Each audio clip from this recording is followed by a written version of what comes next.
What up? I'm talking to some people on the side here. I don't know if anyone's on yet. All right, we might have an appearance from the king. Let's see. Let me hit him up here.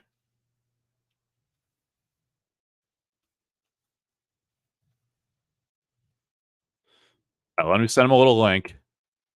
Got no plan, no agenda, but we're trying to get King Sudlow on the call to see what he's been up to. He actually sent me some incredible shit today. Some unbelievable things. I'll show you guys one of them. How's the audio? Is the audio solid?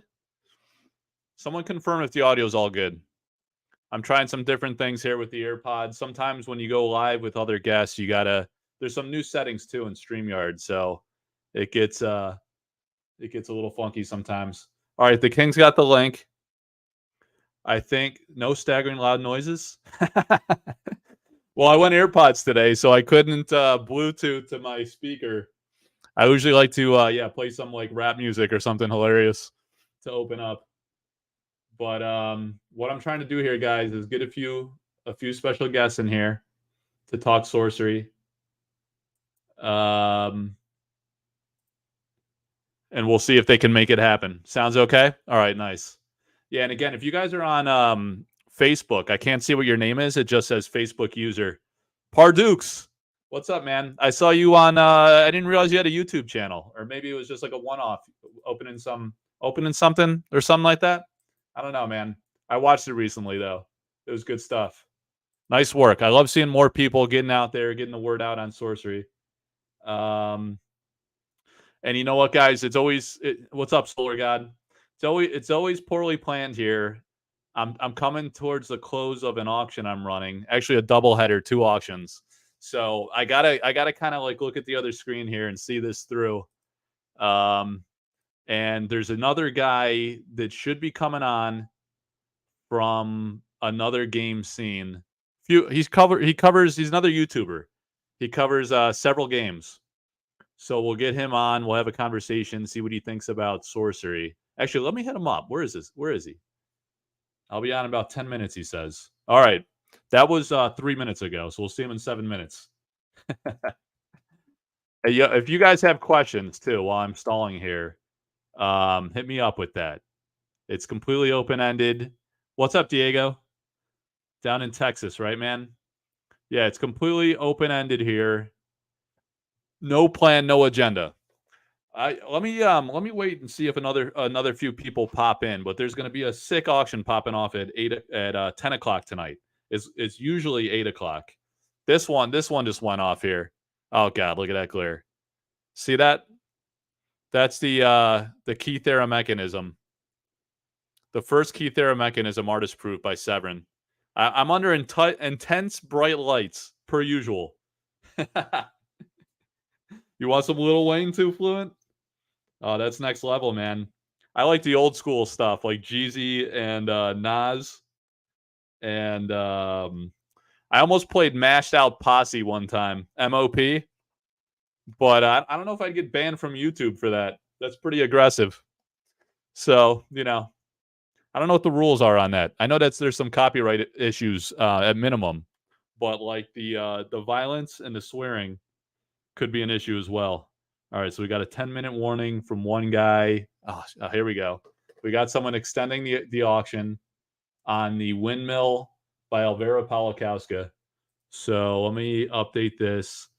Where's Blue U, man? He's my wingman that helps me manage the auctions. So Neo Tio. It's 425 on the Windmill. Neo Tio. Wait, 425 from Neo Tio. All right, guys. So that one, all right, good. That's not going to extend it. That one might wrap up at 8. I should have just went live. Oh, shit. All right, we got a 10-minute warning. I should have just went live at 8 o'clock. This is an absolute disaster. Oh, shit. Yeah, 8:25. 4:25, 8:10. All right. So we got someone join in about 5 minutes. You guys, I'll let him introduce himself. He's from another YouTube channel. You guys might know him. Is anybody into like other games besides Sorcery? I've speculated on a few games, but I'm all Sorcery all the time now, so I don't mess around. Tony's in the house, or John's in the house. What's up, John? Lambs a lot. Lambs a lot's in the house. Key Theorem Mechanism is the only card I own. Are you serious, man?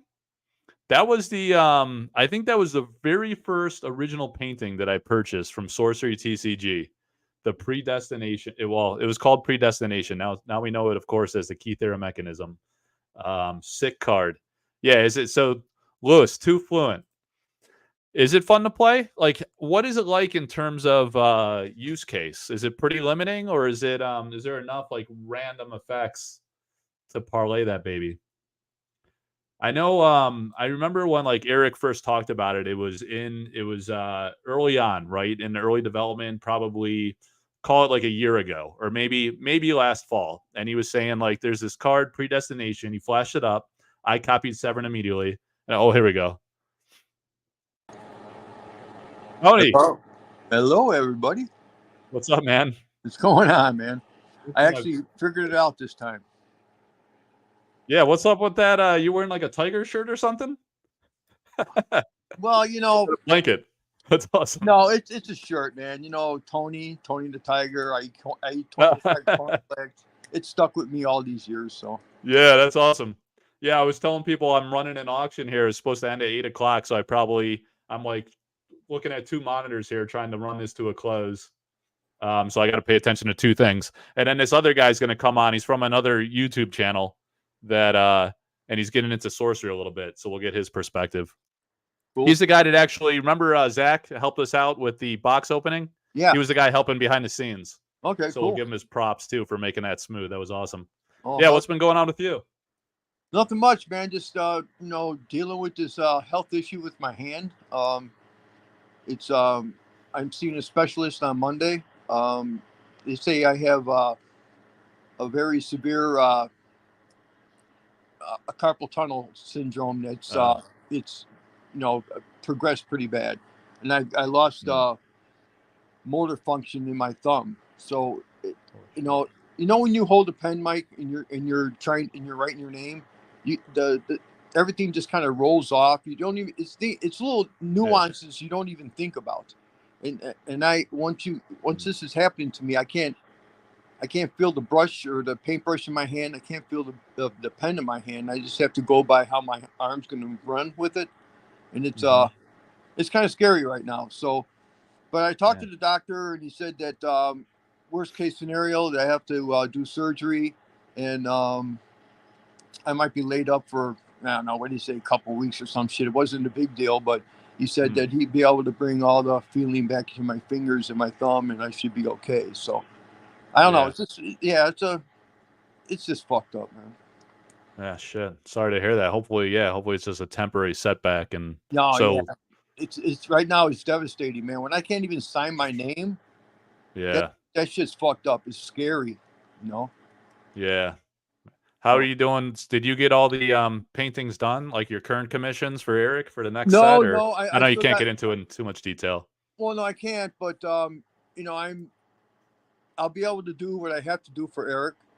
But I don't know, like when the next expansion comes out or whatever they're doing, the next rollover from Arthurian Legends. It's gonna start commissioning that stuff out. But it's just tough, man. I'm slow as it is, man. I don't paint fast as it is, and this is even slower, man. So it's not a good thing, Yeah, you do a lot of. Is it because of the detail, or just like everyone works at their own pace? Yeah. Well, it's the detail and stuff. I use a lot of small brushes, and I get in there and stuff. But it's also that when I'm painting with the brush, like what I've been having to do for the last month or so, it's like when I want to maneuver the brush in my hand, I can't twist the brush and twist it to a different. It's just something you do. Yeah. It just like naturally happens. But when I go to do it, I have to actually take the brush out of my hand with my left hand and then put it back in my right hand to the position I want it. Wow. It's ass fucked up. Jesus. So It's it's like it's all on your right hand, your painting hand, obviously, yeah, right? it's, That's what yep, caused yep, it. yeah. Yeah. It's fucked up. Wow. So Man, sorry to hear. Well, hopefully, yeah. So even with the surgery, he said about 2 weeks recovery. That would be it not would so be bad. no, it wouldn't be because then Yeah. maybe I can have it done, and then when I go to Iceland, I can recoup from that way because I had to Nah. cancel. I had to cancel the whole thing to Italy because they wanted me. Mm. I had to sign a bunch of cards and do proofs and stuff, and I couldn't do it. So I'm not Yeah. going to go there and just sit around and not do what they expect me to do. So I just said, I can't do it. I'm sorry, but maybe next time or whatever. And they're really nice about it and everything. So it wasn't a big deal. But Yeah. the Iceland thing is I'm just going there to teach conceptual art for RPG games and stuff like that. So I don't Yeah, think I nice. have to do a lot of drawing or writing or whatever. So Yeah. When's that? That's in September? yeah, Or it's to September 11th to the 20th. oh, okay. Yeah. Yeah. Well, that's convenient timing since you wouldn't have been painting or doing work during that time anyway, right? Well, yeah, I So wanted to just make sure I get the stuff I need to get done for Eric. So when I get yeah. back there, I don't have too much to worry about when I come back. Yeah. Makes sense. Yeah. Yeah, man. Hopefully that works out. I was gonna. Should I show the? Can I show the cards you sent me today, or I want to show the one we're gonna auction? Yeah, Well, you we got a can. few people on. Yeah, you're the boss, dude. Go ahead. If I can remember where I put it aside. Oh, let me. I got to grab it out of the closet. Hang on a second. He's the dude.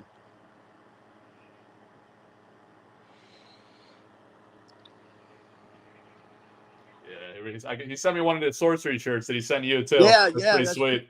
That's cool, man. Yeah. Yeah, they're nice. It's a nice fit. Yeah. Like to get a few of those with like some of the artwork on the front, and you have the sorcery, you have your the artists have their artwork on the front or whatever. Yeah. I guess we are licensed. We actually can do that on our own if we want to. Yeah, I saw Melissa Benson does that through Have you ever heard of Zazzle? It's like a website I think that I guess they print on shirts, or she does mouse pads, all kinds of things. Really? Yeah. I like to get a few puzzles going. Yeah. Puzzles. Yeah. I know some of the artists do that. Like Ed Beard Jr. does like a lot of puzzles. That's a cool idea because I know you're into like making people look closely at your artwork. That's perfect, right? Looking at every little piece of the art piece. That'd be awesome. Yeah. Okay. Yeah. So you sent me this card today. Let me mess with the lights here because there's like wicked glare. Maybe that'd be a little better. Hang on a second. If I go too dark, there's no great way. It's pretty dark, and you get the glare from the monitor. But this is the Death Speaker, and this one was numbered what? Number 4? Yeah. I think it's number 4. So it's one of the avatars. I think I could get a little close. Yeah, there we go. It's not too bad. So the Death Speaker avatar. This is a pretty sweet avatar and artwork. And there's your painting on the back. For people in the chat, there's about 20 people on right now. I didn't like pre-announce I was going to go live, but this is one of the artist proofs. We'll probably run the auction like midweek next week. That's what I'm thinking. I got some things going on with the family, but we'll do like a 24-hour next week. That glare's killer. Yeah, that's not too bad. They could get the idea. Yeah. So what's the concept here with the mask guy and the skulls? Well, the mask guy is the Death Speaker. He's like the character I created for the Death Speaker, and the skulls are like from the original card art is like his.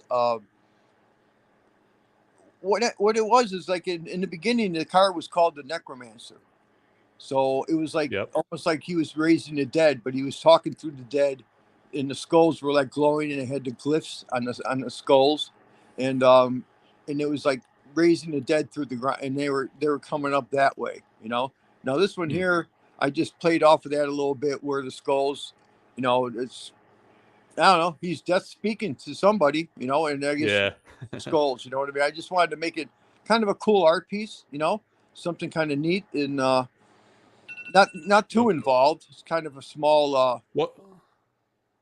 Someone's asking for a zoom, so I'm trying to hold it closer. The problem is the glare from the computer monitor is messing it up. I'll take a nice picture of it, guys, and show later. But What was like the so what was the art concept? Do you recall? Like what Eric asked for with that one?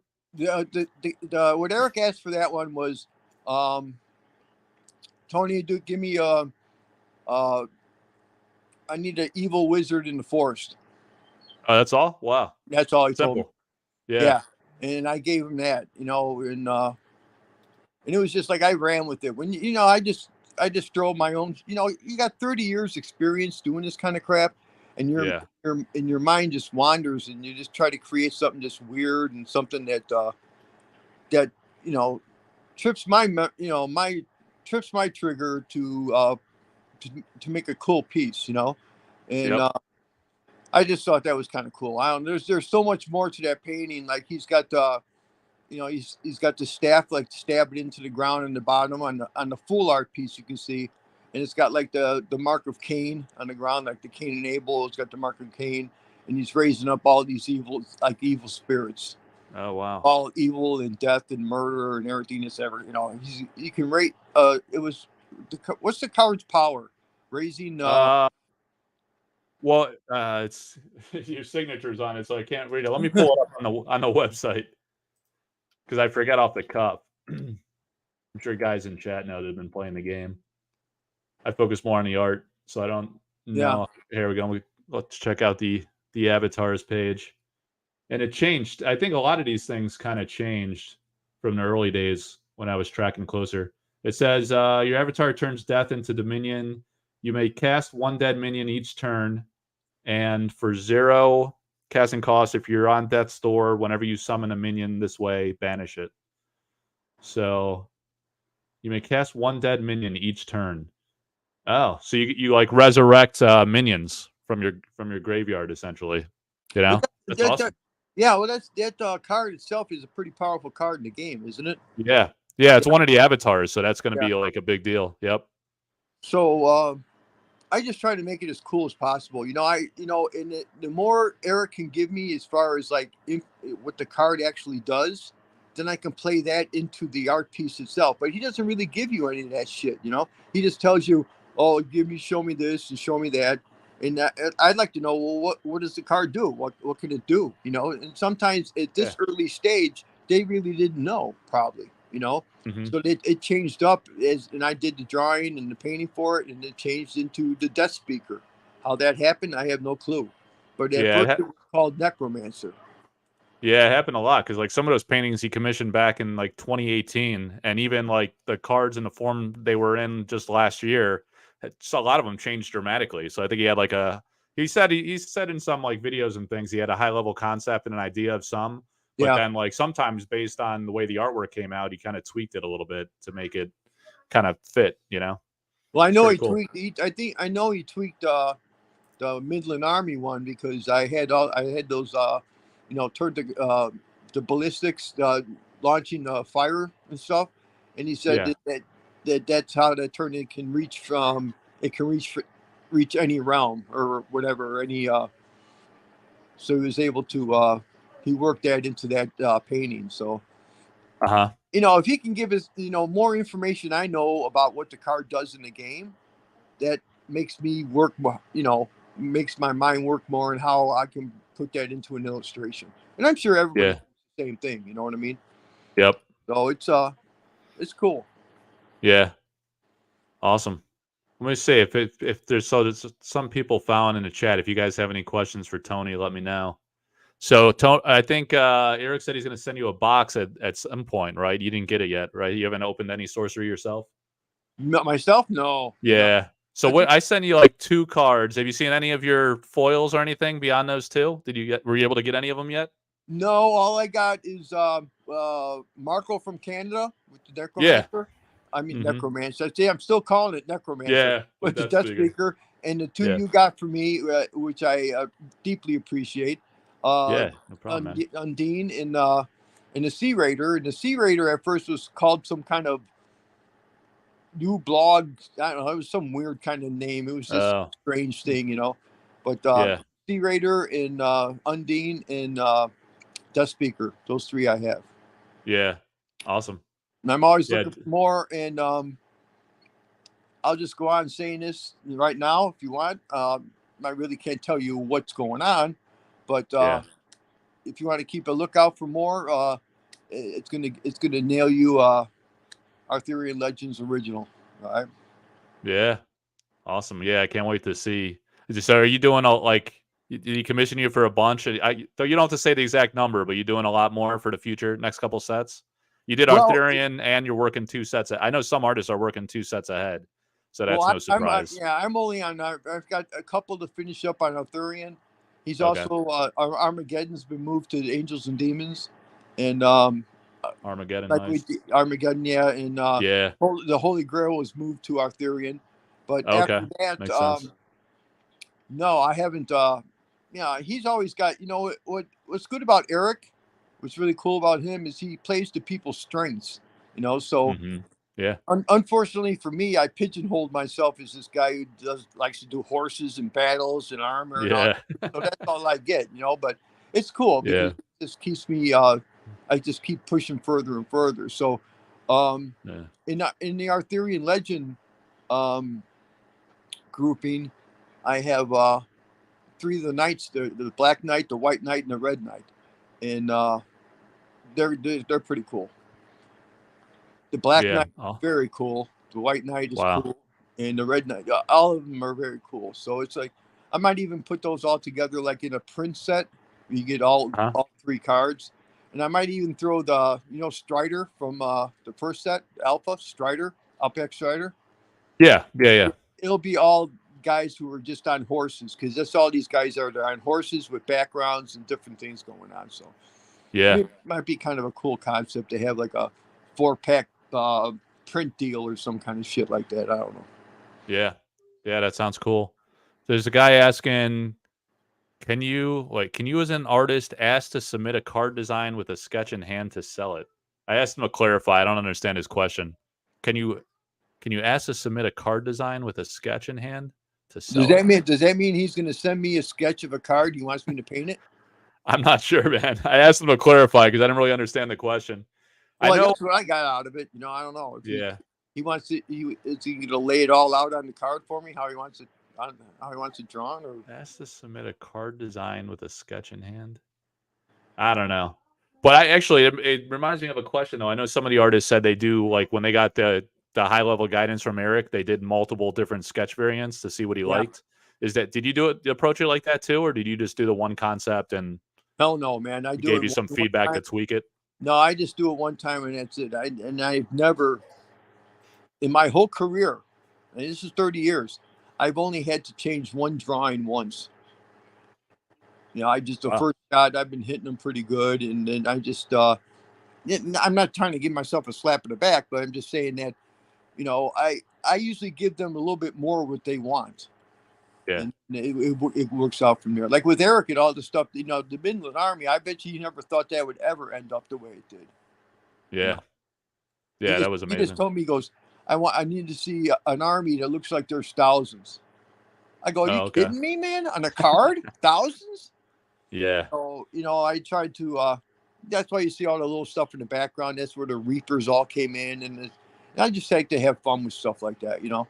Yeah. Yeah, there's actually another artist. So some of these cards, he for some reason, like I'm speculating, he's gonna have alternate arts and revised or something, like a future set. Yeah. And there's another artist that did like was commissioned for Midland Army. I actually bought the painting recently from the guy. I don't Oh, want to say too much. I don't know if it's going to be in revised or not, but I found out about it somehow, and then I ended up just buying it. So he just shipped it out to me. I should get it next week or something. But it's kind of cool. Like maybe there'll be another version of it. Like so that like the description you just gave, thousands of armies. That yeah. it's similar. Like he had a different take on it, but like somewhat comparable to yours with like packs of troops, throughout the scene. It's kind of cool. Coming over the hill type of deal. No, you got give me a little competition. I have to come back with another Midland.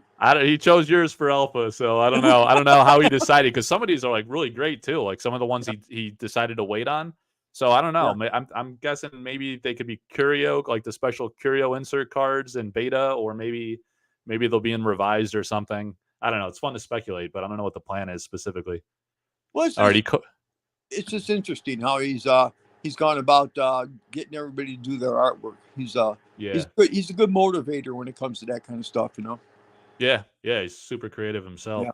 All right. The guy clarified the question. He said, Tony said that he can do better when he has plenty of details about the mechanics of the card. If Tony had an idea for a card design and wanted to get it to Eric, would he be able to submit it? Oh, he's talking about if you had an idea for the card, like how the card works, I guess. Is Eric receptive to that, or is it more just about tweaking like based off his high level description? I don't know. What's the back and forth like negotiation on the art illustration concept like? That's funny, man. You should bring that up because, you know, if I have it, you know, that means I would have to know what the card mechanics and how it plays in the game. And Yeah. all through my career, I've never played any of these games, so I Oh. wouldn't even know how. You know, that's why I want him to give me what it does in the game, like what that card actually does when it's played. Then I can play off of that as far as an illustration goes. I can't Yeah. I can't tell him how what the mechanics of the card should be because I'm not a game designer. You know, I'm an artist. Yeah. I illustrate. You know, they tell me what to paint, and I illustrate Yeah. it. You know, that's what we all are. We're illustrators. You know, Yeah. we're you know everybody's always told what to do. You know, and even we are. You know, so. Mm-hmm. Yeah, I think that maybe that's like too literal of an interpretation, like how it actually play in the game, but it's more so like the storytelling of your Yeah, illustration idea. Like if you yeah, had an idea, I mean, because all artwork tells some kind of story, right? It's based on something. So if you had like an illustration, I don't know. I guess he's asking if there's a way to. It's more about like your vision for the story that your illustration tells. But I think he already answered that. He said he got some of the paintings back, and it kind of changed his mind on. He then like tailored the game mechanic to better reflect like what the illustration was showing him or telling him. You know, that was my take on what Eric said the one time. So it's yeah. pretty cool. You know, I didn't. You know, that's news to me that he actually had multiple people working on the same kind of card. You know, I Yeah. didn't know that at all. You know, so um, that's pretty interesting. You know, so What are you doing? You watching TV? What you doing? The other guy's like, "What are you doing?" Yeah. I'm gonna go for a second. I'll be right back. All right, man. Let me know if you want to come back later. Zach, what's up, man? Hey, how's it going? Can you hear me? Yeah, I got you. Awesome. Tony with the bounce. You probably saw him on. So yeah, introduce yourself, man. I was saying like you're a multi TCG specialist. You're into multiple games. So tell the guys your background a little bit. Yeah, hey everyone. If you haven't seen or heard of me, Captain Zach Sparrow, that's the channel, branded name, into all kinds of TCGs. Right now on the channel, we're focusing mostly on Pokemon and then also Sorcery. We're coming out with weekly content now. Looking to boost those numbers up here shortly as well, since we finally have product on hand. And yeah, the market's going crazy. Obviously, that's a lot of fun, just speculating on numbers, bidding, pricing, everything. So yeah, mostly the channel, we talk about numbers, right? Speculating is a lot of what it is. And that's what I have a lot of fun doing. So that's what we talk about. Yeah, the financial angle of TCGs. Yeah, as best as you can, right, with the limited data we have. But, you know, at the end of the day, it's just fun, right? Like talking about it. Artwork's awesome too. So I do like just appreciating the artwork, but I try to kind of niche down because there are plenty of channels to talk about the artwork like yourself. So yeah, I just kind of look at the numbers a little bit more. What do you think about the fact, like some people think it's all doom and gloom when the prices like rocket right out of the gate like that? What's your take on the price action and if there's any like impact to the longer term viability of the game, pros and cons of what's going on? Yeah, I think we see it all the time, right? Like new Magic set comes out, new Pokemon set comes out, new MetaZoo set comes out. I mean, you always see like almost always you see just a spike right out of the gate, and then you see prices pull back inevitably at some point. So when that will happen, if that will happen with Sorcery, right now is TBD. As far as like long-term viability for the game, I think it's actually completely healthy and normal for people to speculate, especially something like this. This is a heavily anticipated game. I mean, it literally broke Kickstarter records too. So, I mean, yeah, I see it as honestly completely normal. And I guess I would have been surprised if it didn't do something kind of crazy right away. So Yeah. $1,000 booster box prices, I think that's a little wild, but Could they go up even higher? Totally. I do. And I mentioned this on the channel too. I'm expecting like a pullback at some point, but I don't know how extreme or to what point. And yeah, I think that's totally normal and healthy for a game. Yeah, it's interesting too. Like you got the so I want to say with I don't know, maybe like Flesh and Blood's probably the most recent example in MetaZoo that the box prices rocketed. I don't know. I didn't follow MetaZoo enough to like see what was going on with the singles. Like Flesh and Blood, I guess I did a little bit. I know like the Fabled cold foils were pretty big in both Alpha and then the follow-ups, the Welcome the Wraith and then Arcane Raising. But I don't know if it like in Sorcery it's wild because there's like so many high-end foils that are like $1 to $2 grand plus. Like several of them, like in that price point is pretty insane. And then you have the curios, which are selling from like, I don't know, upwards of 1,000 to the highest one was $11,000 on eBay the one time. That was like an outlier, but just the fact you have multiple cards in the 4-digit range is that, have you seen that before? That's pretty insane.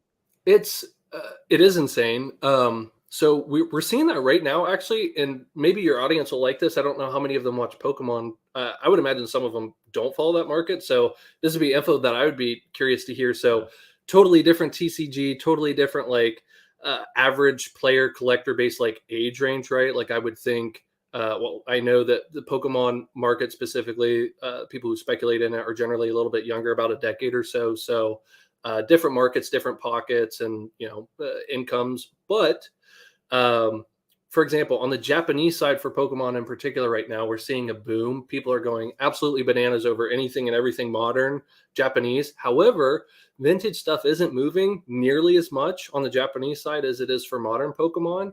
And that's because there's just a mania, literally a mania going on right now. So it's fun to watch. It's fun to speculate on.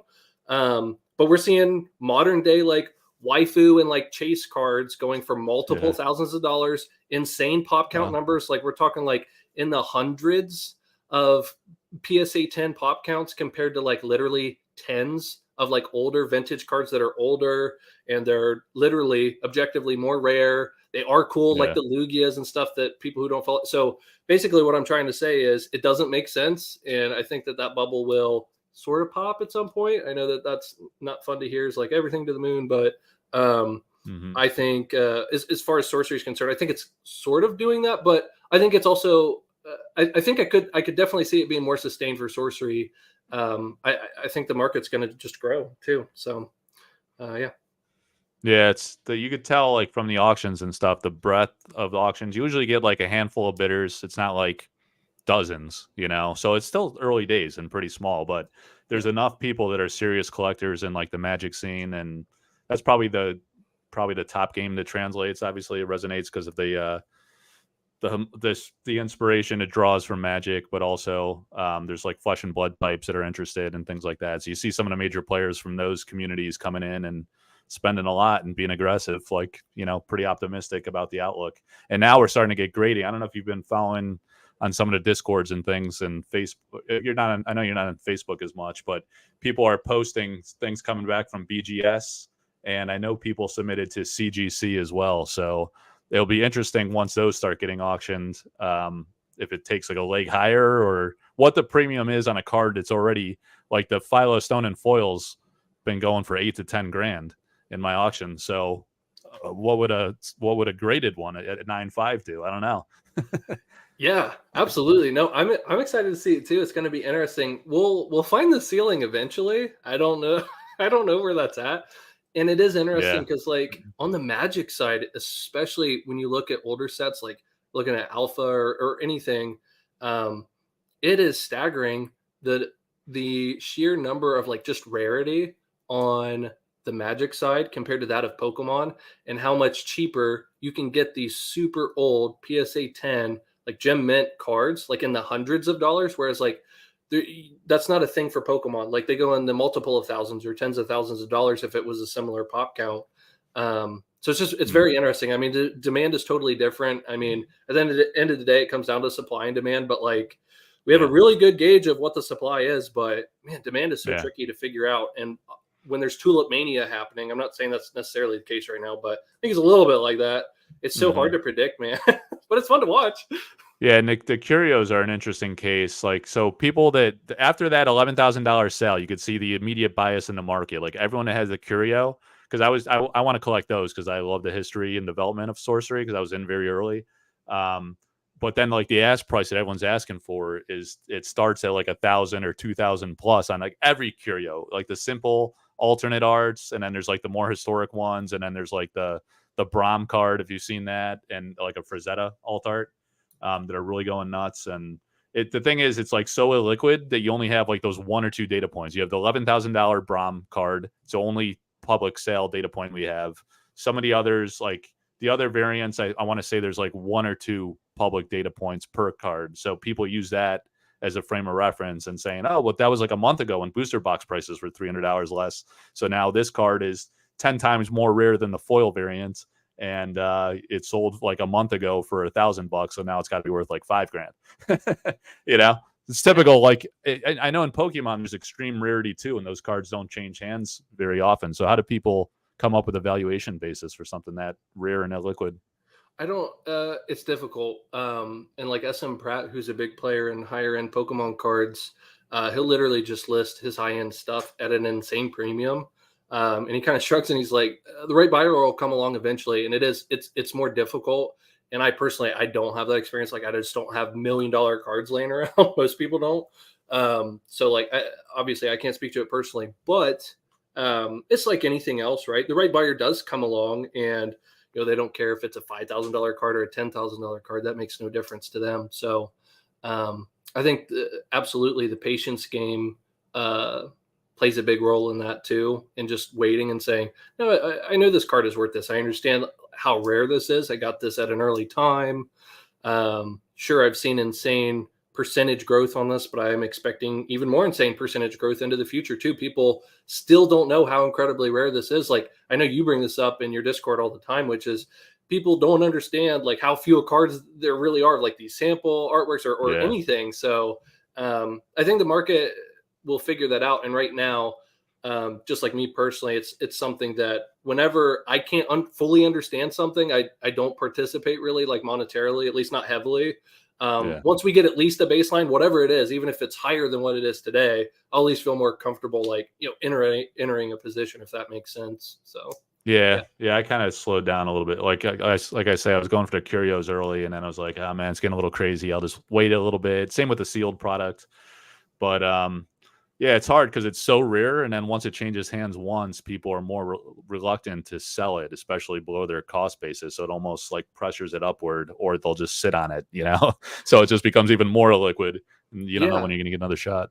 No, absolutely. And I think what will be really cool, I'm sure there's got to be people maybe even watching this right now who are super savvy out there. And like, for example, on the Pokemon market, just because we have a lot more data to work with, there are websites that'll track like the PSA pop counts for all these cards that are graded, like PSA 10s all the way down to PSA 1, everything in between. And it'll tell you like what the PSA like gem mint chance is, like of all of those that have been sent in.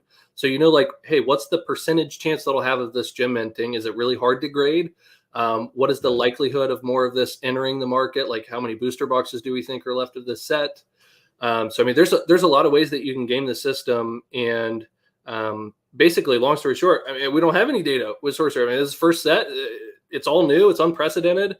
And I have no idea how many Magic the Gathering players, collectors are going to enter the market. How many just brand new people who haven't played any TCGs are going to only enter for Sorcery. How much from Fab overlap there's going to be, Pokemon, all these other TCGs. And I don't know. I love it though. I'm biased, so that's why I try to take a step back and zoom out as much as I can.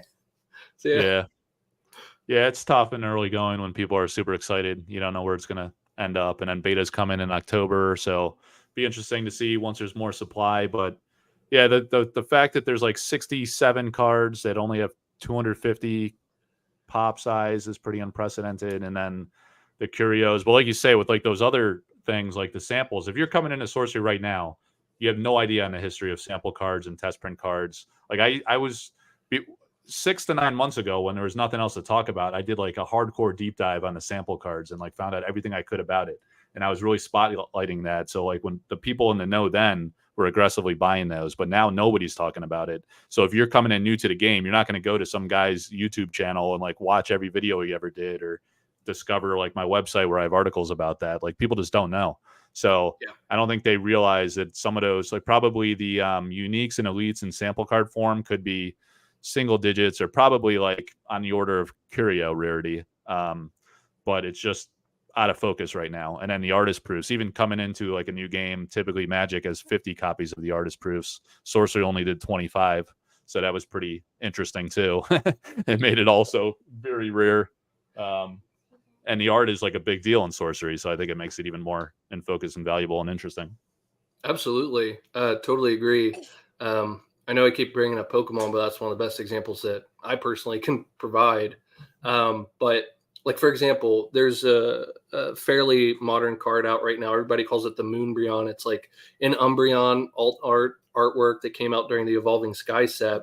It also came out on the Japanese side, Eevee Heroes. But that card is in the multiple thousands of pop count for even a PSA 10. I want to say there's like 7,000 of them in a PSA 10 Gem Mint copy. And Jeez, that's insane. yes, and they were going for hundreds of dollars, eclipsed well past $1,000 for a PSA 10 when there are literally thousands of those cards. And the market cap for that particular Pokemon card is 10, meaning there are only 9 Pokemon cards that have a higher market cap, more money flooded into that particular card than anything else. So people don't understand like just how common those cards are, and that you have like an 8 out of 10 chance of it gem minting when you send it in for grading. So it's not hard to grade. It's not rare. Like there are much older, much more rare Pokemon cards out there that people aren't visiting.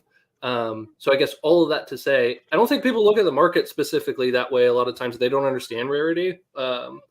So basically what I'm trying to say is it's going to be really interesting because on the Sorcery side, they are actually like really rare. Even if people go to send them to grade right away, there's just not enough cards. Like you don't have like multiple thousands of these cards. So, and we saw a wild pullback on MetaZoo too. So I don't know what's going to happen.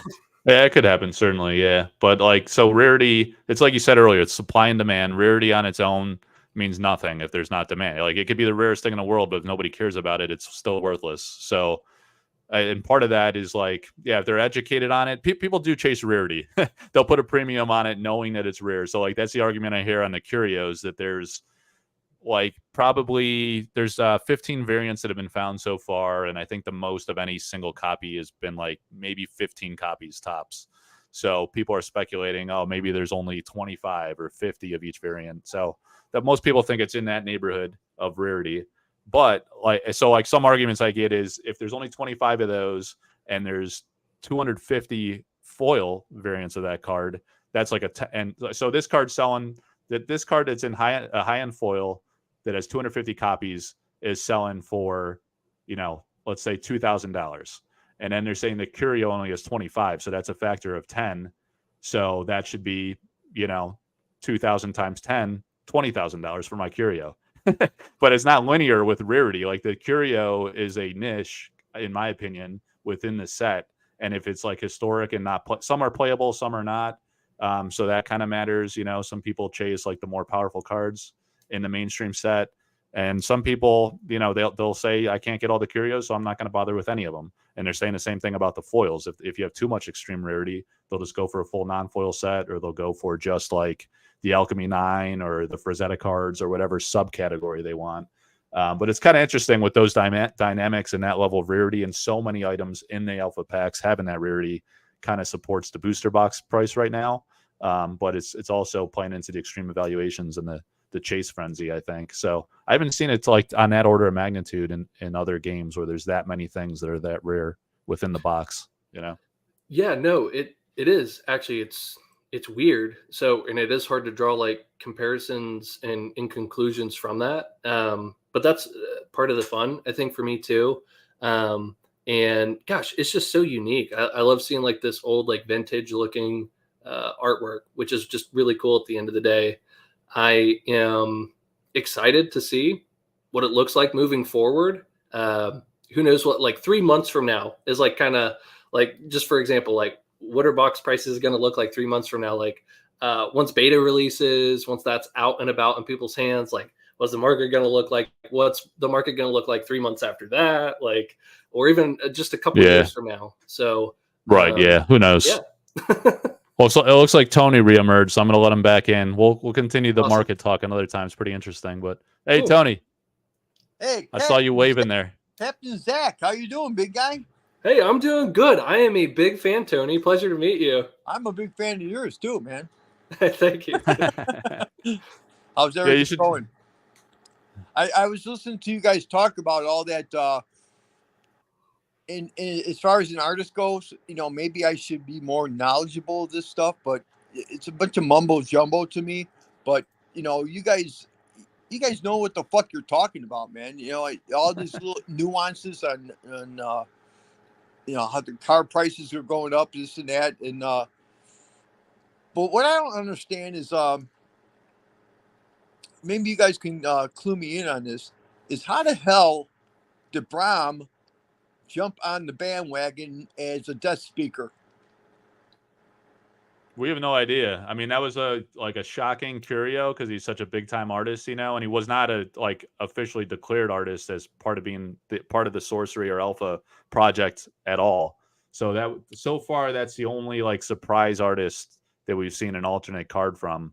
And of course, Eric? Of course, he had to be a thorn in my fucking side, man. Because all these years I always called him Gerald. I never called him. Oh, really? And he used to hate that. He said, you know, my name's Brahm. I go, your name is Jerry. Because when I first started at TSR, he just left.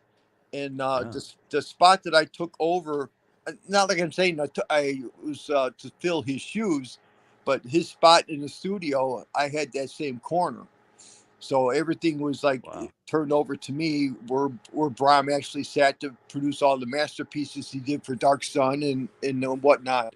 And me and him, when we first met, it was cool. You know, he's a great guy, man. Great kids, great family. And we just, you know, bumped heads on that Brahm and Gerald thing, you know. And I would never call him Brahm. I was, hey Jerry, hey Gerald, you know. My name's Brahm. I go, yeah, maybe it is to you. I know your name's Brahm, but you know, but it's he's a great guy, great talent, and you know, even though I'm kind of don't understand why he had to jump on my on my desk speaker shit, but you know, I feel kind of privileged. You know, I feel kind of honored that that all came about. I don't know how it did, but it doesn't really matter at this point. But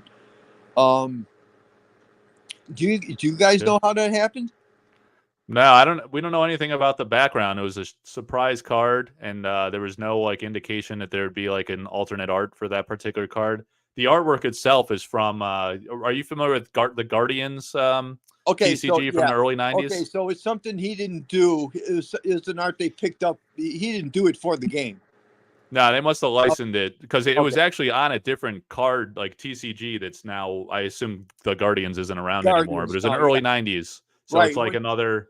I assume Eric was familiar with that game. The whole concept of Sorcery is a throwback to the early '90s, the golden era of TCGs. So it's kind of fitting. Yeah, Guardians was a Keith Parkinson card game. Oh, yeah, Keith was the big player. I don't know if it was his game per se. I think that might have been. There was a guy out there that back in the day that used to do card sets for all the artists. It was FPG. You guys familiar with that?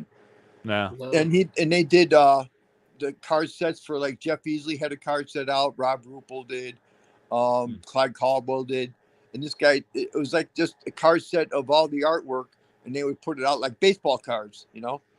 And yeah, like a full art set. It was just art. It wasn't a playable game. Right. Yeah. And the same thing they did for the TSR, the Colossal card set. They had the gigantic cards, and they did that too. I think the guy's name was Freelander. Pretty sure. Oh yeah. John, John Rothrock, I think, just chimed in. He said it was Friedlander was FPG. Right. Yep. Yeah, and he was the guy who did all that stuff. So I don't know, but Yeah, it's cool. I didn't know you had history with him from TSR. That's wild. And you like shared the same spot in the studio. That's no, insane. What a connection. Oh, back in the day, me and we used to, because he wasn't completely out of Lake Geneva yet. He was still freelancing, but he was, doing stuff for TSR here and there. But we went and hung out at his house. Me, Jeff Easley, and Dana Knutson. We all had parties. Hang out with these guys and stuff. And it's a great family. His wife's a fantastic artist, Brahms' wife, and and his kids are all grown up now. And when I first met him, they were just like babies, and and it's a history, you these little tidbits come into your life and stuff, and they stick to you, and they make an impression on you. And Bram did make an impression on me. He's even though I joke around with him, we I call him Gerald and all this stuff and that, but I had the most deepest respect for him as an artist. He's fantastic, and he tried to give me some inspiration, because I went through a period in my time, and I don't know if I told you guys this or not, or if you've heard it, that I stepped back from painting and doing any kind of artwork for like 10 years, and I lost my confidence, and I was just like, I really can't do this to make a living anymore. So that's when I was a jailer at McHenry County Jail, and I got into security and all that. And Bram, I talked to Bram about it, and he said that's the reason why he got into writing. He got sick of painting, and he just wanted he had all these ideas to write books. So he started writing his books, and then he illustrated his books, and that's how his career turned that way. But if you guys ever are you do you know Plucker? Plucker? Plucker? No. It's a book by Brown. It was his first book he did, and it's fantastic, man. I think to me it's his best book, because it's laid out like a children's book, like it's a picture book. You pull every page has a painting on there or a drawing, and it's like a really creepy version of Toy Story. Okay. I mean, really creepy. So yeah, if you ever need time, check it out. Go Google it, look at it, man. It's got some great illustrations, man. It's Bram is he's a unique individual as far as his creepiness is involved. You know what I mean? He's just the guy is he's off the edge, man. Where a lot of us get close to the edge, he's over the edge and he's on his way down. But he's an amazing guy. Yeah, that's cool. Yeah. Yeah, I know. Like that dark art style. Like Eric's a huge fan of Wayne Barlow too. Do you ever have any? You ever cross paths with him? The name, yeah. I can't recall the work, but I remember the name. Yeah. So I wondered if he's going to get him involved, or if there's any curios we haven't discovered. Like I said, that's the only alternate art we've discovered in the from like an artist that we didn't know of. I know like there's some other alternate artworks used in some cases, sometimes by the same artist. But yeah, how you got the Death Speaker, I don't know, but it's kind of interesting. Cool that you guys have that history together. Yeah, and it continues with Death Speaker. Yeah, and that one, like, so the curio, I forget if that had any playable text on it. Let me check on the. I think it was the same thing as what mine was. Oh, was it? Yeah. Like it's mine. Not, like how he did it.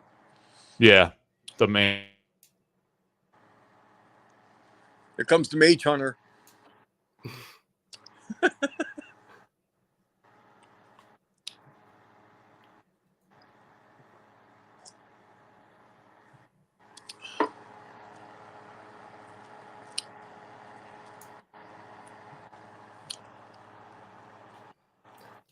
Tony, I have to ask, since we have a second here, and apologies if it was... Ask away, my friend. What was your favorite card/art to work on in the beginning for this set, would you say? Or does that vary for you? Well, let's put it this way. Okay. Like I said, I was out of the industry and not doing continuous painting for like 10 years. I did like a couple of book covers here and there, and a couple of I kept doing commission stuff, but it wasn't really on this level that we're talking about now. But so I started to get like my first 3 pieces were the Sea Raider, Mage Hunter, and the Titan. Those were my first 3 pieces, and all through my career, I never had to worry about giving anybody a 300 DPI version of my artwork. You know what I mean? Because that was all taken care of through companies. You know, I never had to do any of that stuff. So the pictures I sent Eric I took with my phone, I thought were good enough. You know, but they were not. And then, but before that all happened, I sold those 3 paintings. So those three paintings, you know, I kind of put those in the back, in the rear view mirror. Yeah. And I think the first, the best painting I think I've done so far, you guys haven't seen yet. So. Oh, really? Yeah, that's awesome. That's good. I like hearing that. Okay, so the best painting I haven't, you know, you haven't seen it yet, so it's still to come. But as far as the alpha goes, I would have to say, damn. There's a couple I like. I like a Major Explosion. I like a Mage Hunter. You know, even though it was a bad copy of it for the card, but Eric did the best he could with it. And there's a whole story behind that. Mike knows about it, and Mage Slayer, yeah. And I think the Vaults of Zool is probably a good one too that I like to, you know, where I put a lot of detail in. There's a lot of like to put a lot of little I don't know bullshit stuff in there that I want people to look at and stuff. There's all a little kind of weirdness in there, like on the Vaults of Zool. Okay, if you look at the Vaults of Zool, there's like Enochian. I'm big into like Enochian glyphs and witchcraft glyphs and different kinds of things that are like spell out words. Okay, so in the Vaults of Zool, there's Enochian that's written in there. There's also like if I was going to give a print away, like I did with the Reapers, Mike, I would say, figure out all the Enochian, find the phallic symbols, biblical references, and what happened to China. Those would be my questions, and they're all in there. You just have to look at it. Tough. Yeah. Wow. And then, since I'm probably not going to do that kind of contest, I'll tell you what they are. The Enochian on there reads, "You'll never leave," and then it has like my initials over it, APS. Yeah. And then right in the middle of there it says Zool, so it's Vaults of Zool. And then the phallic symbols are just like different kinds of pots, like vases and stuff that look like phallic symbols. Okay, and then biblical references. There's the 3 crosses of Calvary, and then the China reference is there's a panda's head that's a panda that's been beheaded. There's a panda head in the coins, if you look close.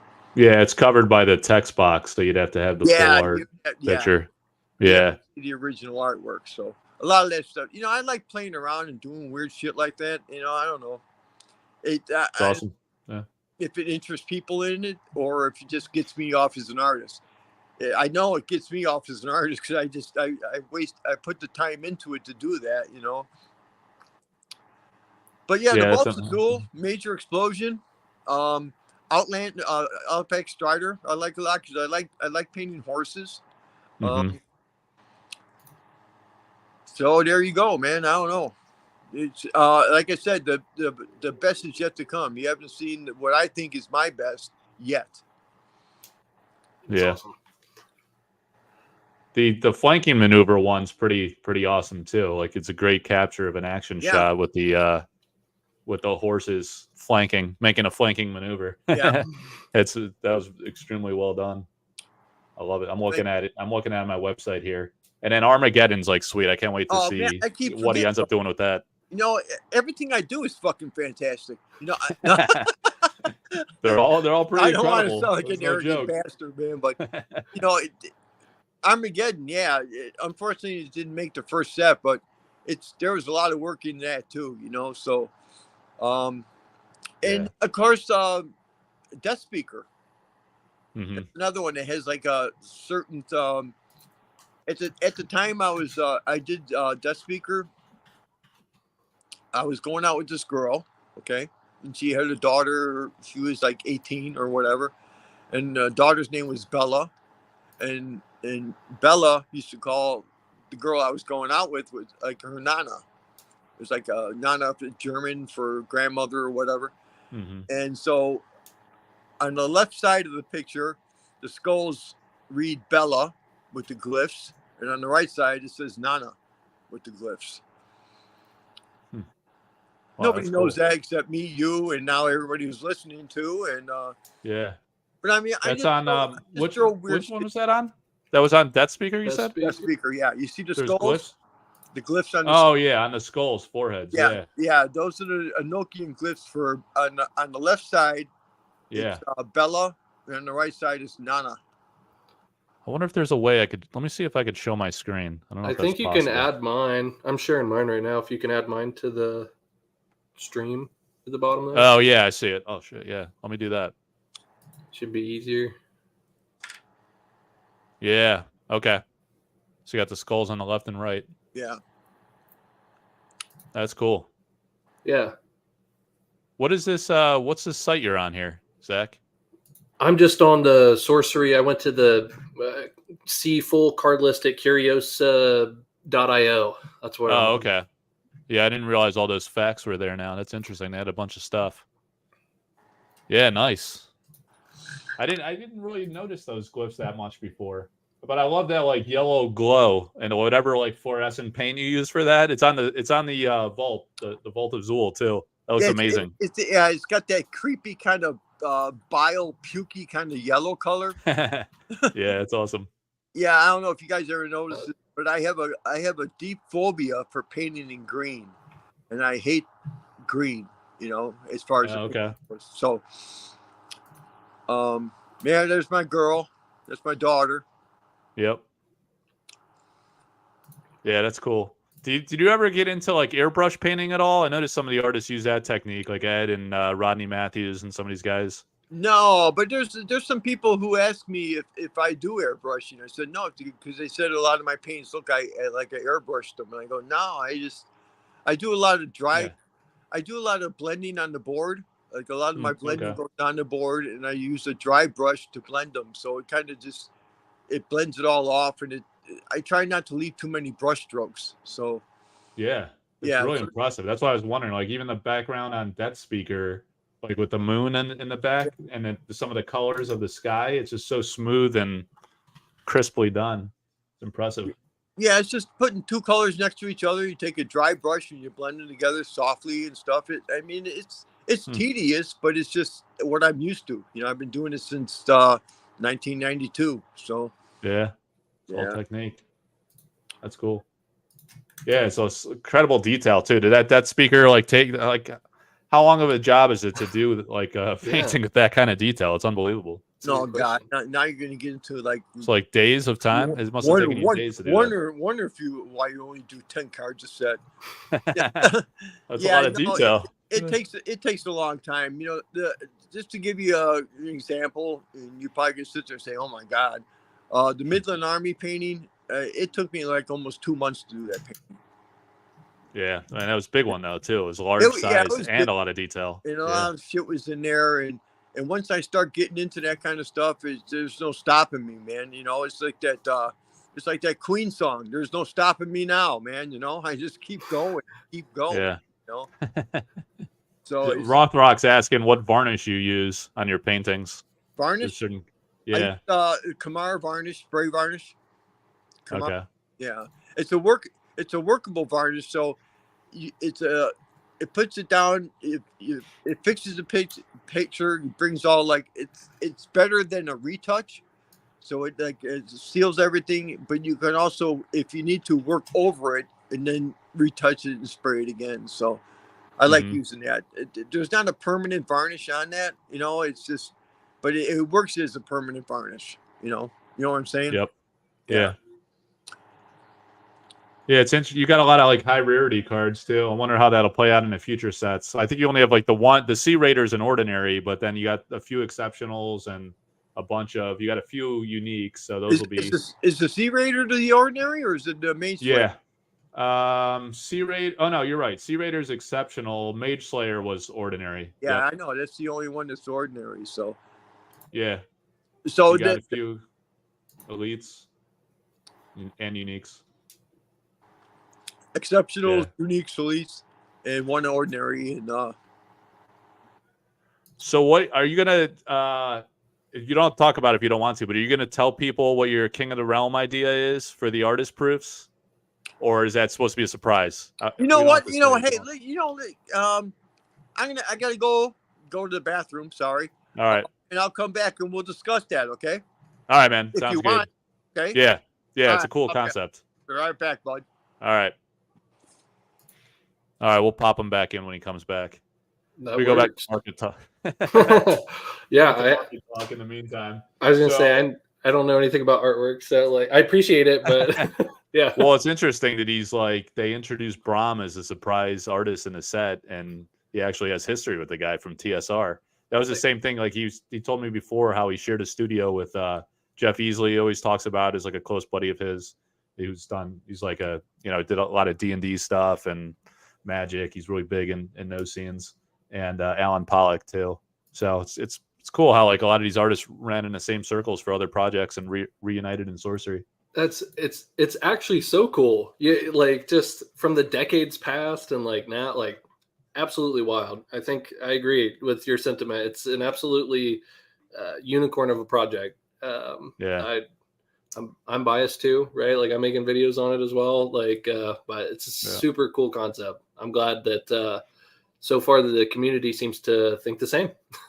Yeah, and like you say, like a lot of people before weren't as into the art per se. They thought it was like kind of cool, but like they never took the time to learn who the artists are or which artists did which pieces and stuff. But I think Sorcery is kind of like changing. I've had a lot of people like come to me and tell me that like this is the first game where I actually took the artist very seriously and cared who did each piece and had favorites in the set and that type of thing. Some people are collecting by artist. It's pretty wild. It's awesome.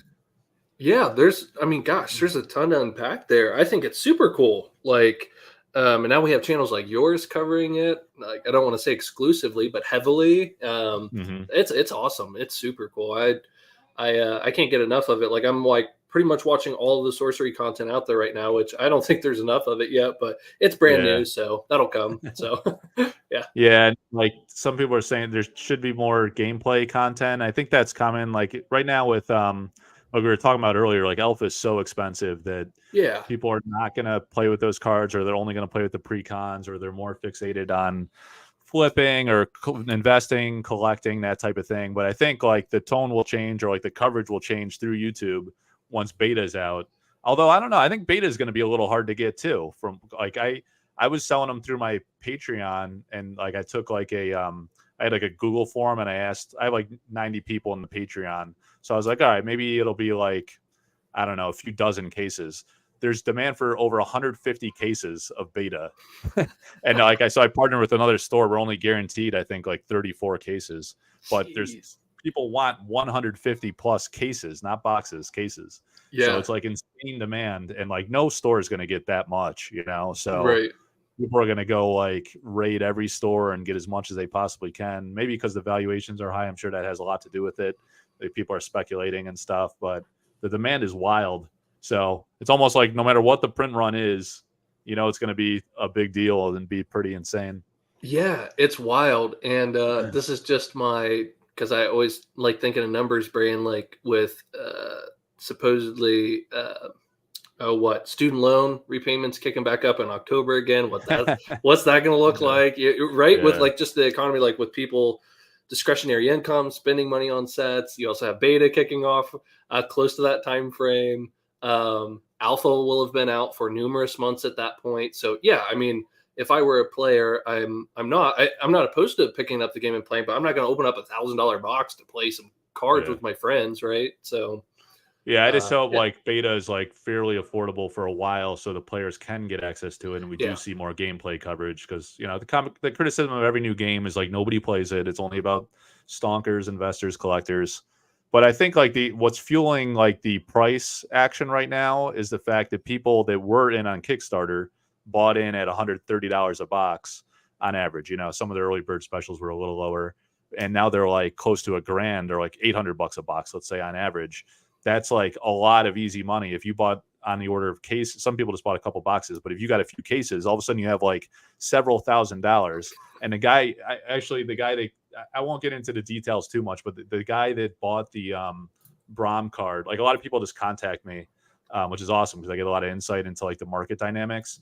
But like I'll just say some of the guys that bought some of the high end curios at those wild high valuations, they're people that had like easy money from a card from another game or like excess money from the Kickstarter, and they don't think in terms of opportunity costs. Like you go put your money in the stock market or like some high yield stock or something like more safe and secure. They're just like, well, my cost basis was like $500 and now I have $5,000. So I'll just go spend like $3,000 on a curio. Who cares? And I still made $2,000 and I have my $500 investment back and everything's free. Yeah. So absolutely. that's why, and that's how you get those outlier data points where stuff gets out of control on these illiquid items. It's pretty interesting. Totally. It's so much fun. I love seeing it. Yeah. I think, what's up, bud? Oh yeah. You can dump that in the sink or just put it aside. I see Tony kind of lurking around. We'll see if he pops back in. But yeah, I think the fact that when you have a game that like you bought into very inexpensively a year and a half ago, and then when it comes out, it's like very valuable immediately, or it's like racing higher and higher and higher. Everyone has this easy money to go reallocate, and that just kind of snowballs, and they're spending a lot on singles and or sealed. To get Totally. more. Yeah, like you said, if I'm writing on hundreds or even thousands of extra dollars I didn't have before, and I can sell some boxes or cases or cards, I just got a nice extra stash on the side just for free. Like, yeah, I'm probably going to spend that not very responsibly. So I think we're seeing some of that. I also think that's plenty healthy though too. So yeah, I think that's totally normal. We see that literally all the time with any new set. So yeah, and the player types too also benefited tremendously from that. So some people like that weren't on Kickstarter are upset, and some even like blame me for like I don't have much influence. I'm a small channel, like I didn't create the price of anything. You know what's funny? You have more influence than you think. I made a video about a Pokemon card the other day, and I kid you not, there was no one selling something on eBay at that point. There were a dozen people selling that card that I was talking about the day after I made that video. Now I get it. Like we don't have like Rudy level influence or anything, but like it's weird. Like the type of people that watch these channels, there's some whales out there that are lurking for sure. But I mean, I get what you're saying. I guess informing them of like sample size, like how they were distributed, the rarity, that type of thing. Yeah, that awareness might like build speculation or fuel kind of the economy for those like niche items. But like the thing is, it's benefiting players. The people that want to play the game that got in on the Kickstarter, they're benefiting tremendously because they like, and they contact me because they want to sell something. Some of them want to auction through me, or they want to sell me stuff. And they just want the money because they're going to reinvest it in beta, because now they bought in very inexpensively, a few $100 or maybe a few thousand, relatively inexpensively relative to current prices. And now they can get like 5 figures worth of value from that investment, and they can buy like tons of beta. So that's also why beta demand is nuts, because now they have 5, 10, 15 grand to go spend on beta. And they're like, let's get 10 cases, get a master set, get a full play set, and I'll play all I can handle, So totally. That's going to create like an interesting bow wave of, I don't know, somewhat artificial demand for beta, because if beta isn't super valuable, it doesn't roll forward to Arthurian Legends and Revised or whatever comes next. So at some point, it's got to level out, but it's all kind of feeding into the ecosystem right now. Totally. I'm eating all right, it up, Tony's though. back. Oh, awesome. Yeah. The king. Hey. Got the crown. I got my reference for my painting. Yeah. I got it. Where's that packaging that you sent? Hang on. I'll show him what you sent me today. Cool. Well, I showed the card, but I didn't show what it came in. Wait, Show them all the goodness, man. the Crown Royal. So you're a big Crown drinker? Is that your drink of choice, or is it just part of the Hey, come on, man. your new persona? No, listen, man. It's not just the Crown. How about those boxes they were in? Yeah, those were sweet. Hang on. Come on, now you can put shit in there and put your nice cards in there and shit. Yeah, but they smell like cigarettes a little bit. I gotta let it air out. Well, they're cigar boxes, man. Yeah, they smell like cigars. Yeah. That's well, awesome. I get them for like $1 a piece, man. I got like about 20 of them in my house, so I figured The Churchill Havanas. Yep. That's awesome. Baccarat. Yeah, it's nice. You got a big one. You're right. Once it airs out, this is like the ultimate case box. It's perfect. Okay. I'm sorry. Maybe I should have aired them out for you. No, it just has like a subtle hint. So I put them aside, and I was like, I'll get the stuff out of there. Well, I'm just playing with you, man. People who don't smoke, I couldn't even tell. So, let me see if I can get a good image of. We were going to talk about King of the Realm, right? Okay, yeah. So you sent me this sample card, and then you want me to show the painting, and then you can talk about the concept? Sure. Here, I'll stop sharing so your screen's bigger. That'll be better. And the lighting's tough, so that is actually a painting. It looks like a photograph, man. It's like unbelievable. That's awesome. And I can't get it. I got to hold it at an angle because there's a lot of glare, but like it's absolutely incredible detail. And who does it look like? Go ahead, Tony. Tell them about it. Okay, man, that's me at 38 years old. Okay, the concept, what I'm playing off of is the King of the Realm. Is I'm going to be the proof paintings are going to be of me as a king through the year. Okay, heir apparent. I'm going to be as the infant. I got pictures of me as like 1 year old. I'm going to have like kind of like a little crown on me kind of thing. And then as I get older and older, it's going to be like the heir apparent to the prince to the king eventually. And I think I might even add my father in there with the crown because he was the original king. And this is just something that I just came up with that, and they're not, there's 25 of them. So obviously they're not going to be 25 portraits of me, but they're going to be like, they're going to be in there and all painted in a flair of Rembrandt. And I also have like relics and swords, and I might even have me stabbing a few people. Who knows? But I'm just gonna run with this King of the Realm thing because you guys all started it, So yeah, it became like it's your persona, man. Everyone calls you the king. It was weird, and it's fun. I love playing with it, So a lot of them are going to be of me, like So you're talking about somebody from like it being an infant, for like 5 years old, 6 years old, 8 years old, a teenager, all like dressed like in kingly kind of stuff like from back in the day, but painted in the flair of Rembrandt. And as it builds up to who knows, maybe I'll have the last one will be me in the casket. Wow, that's wild. So you're gonna have the whole trilogy. Come on, Zach, smile over there. Trying my best. So you're using like real like photos you have from your archives as kind of like your photo reference. That's super awesome. Yeah. That's and when I came up with the idea, it was just like, King of the Realm. Okay, how like a lot of these, and I'm sure a few of the other artists have already been hitting up for this, is to do repaints of the original card. Yeah. Mm-hmm. So all these all the proofs that I do are actually repaints of the original card. That's the way I'm looking at it. So okay. There's a market for that. I know there is in Magic where if you do a repaint of an original card, they can auction them off, and you can make a few $1,000 or whatever. But I just I want to do all of my proof paintings are going to be repaints of what would be of the original card. You know, that's the way I look at it. You know, and Okay. it's like the death speaker one.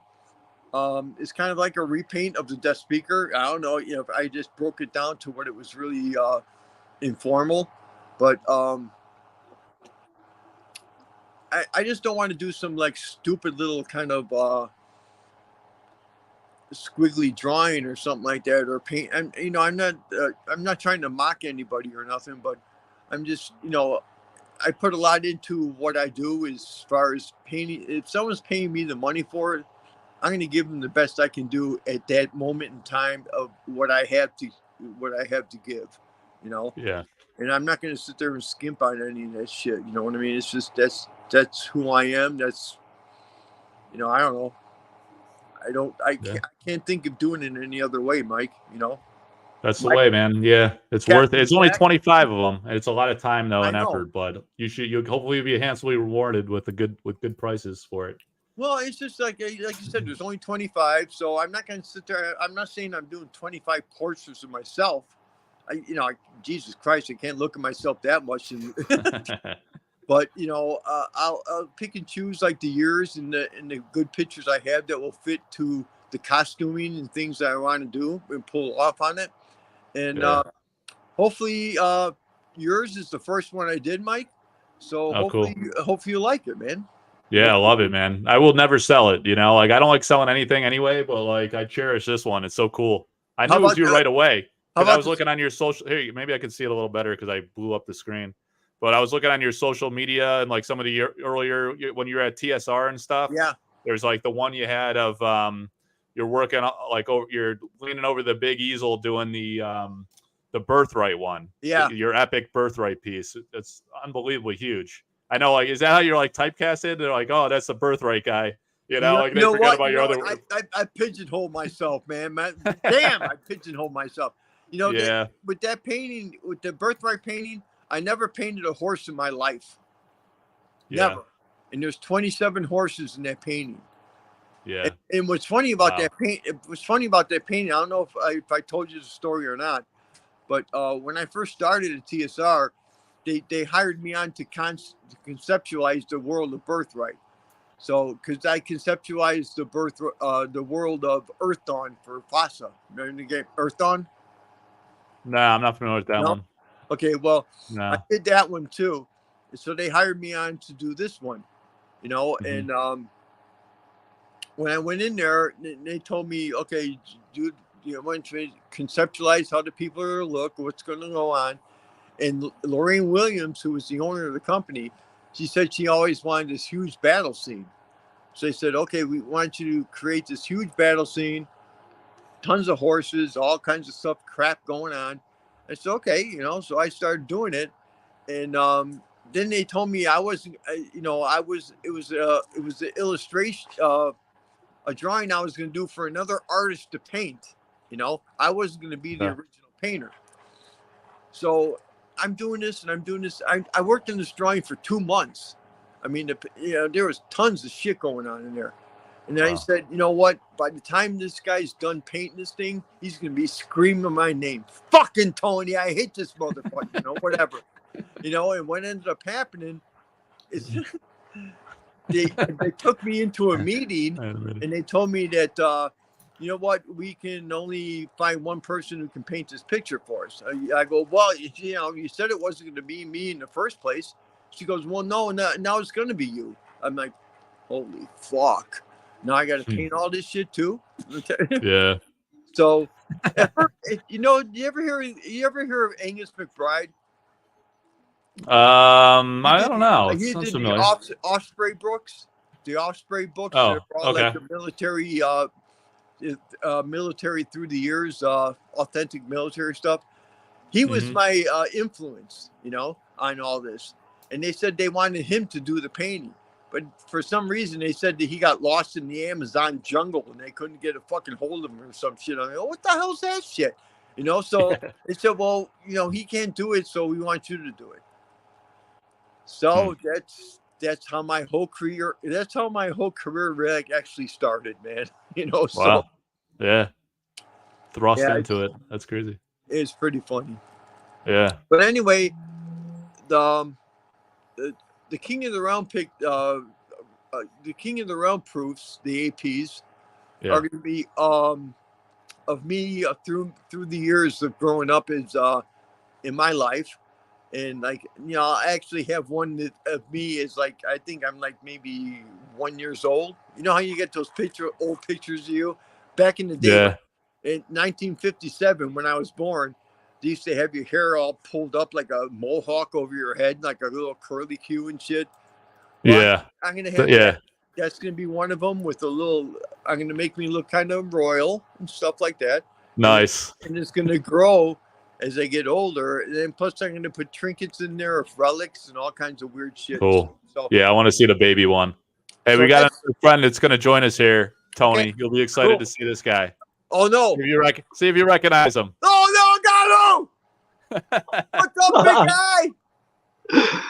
What's Got up, you! people? Hello, man. Hello. What's up, Gadu?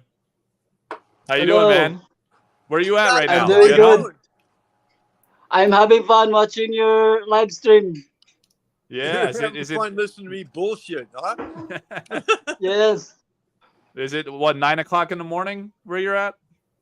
Yes, correct. That's right. It's already 9 in the morning. Yeah. Awesome. Gadu, Where my are you? friend. Gadu, my friend, how you doing? I'm doing good. I'm with my mom. Here, You're I with- visit my mom every weekend.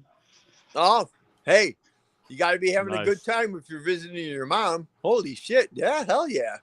Good son. Yeah. It looks like she's cooking for you too. She must take good care of you. Yes, she's currently cooking right now. That's correct. Nice.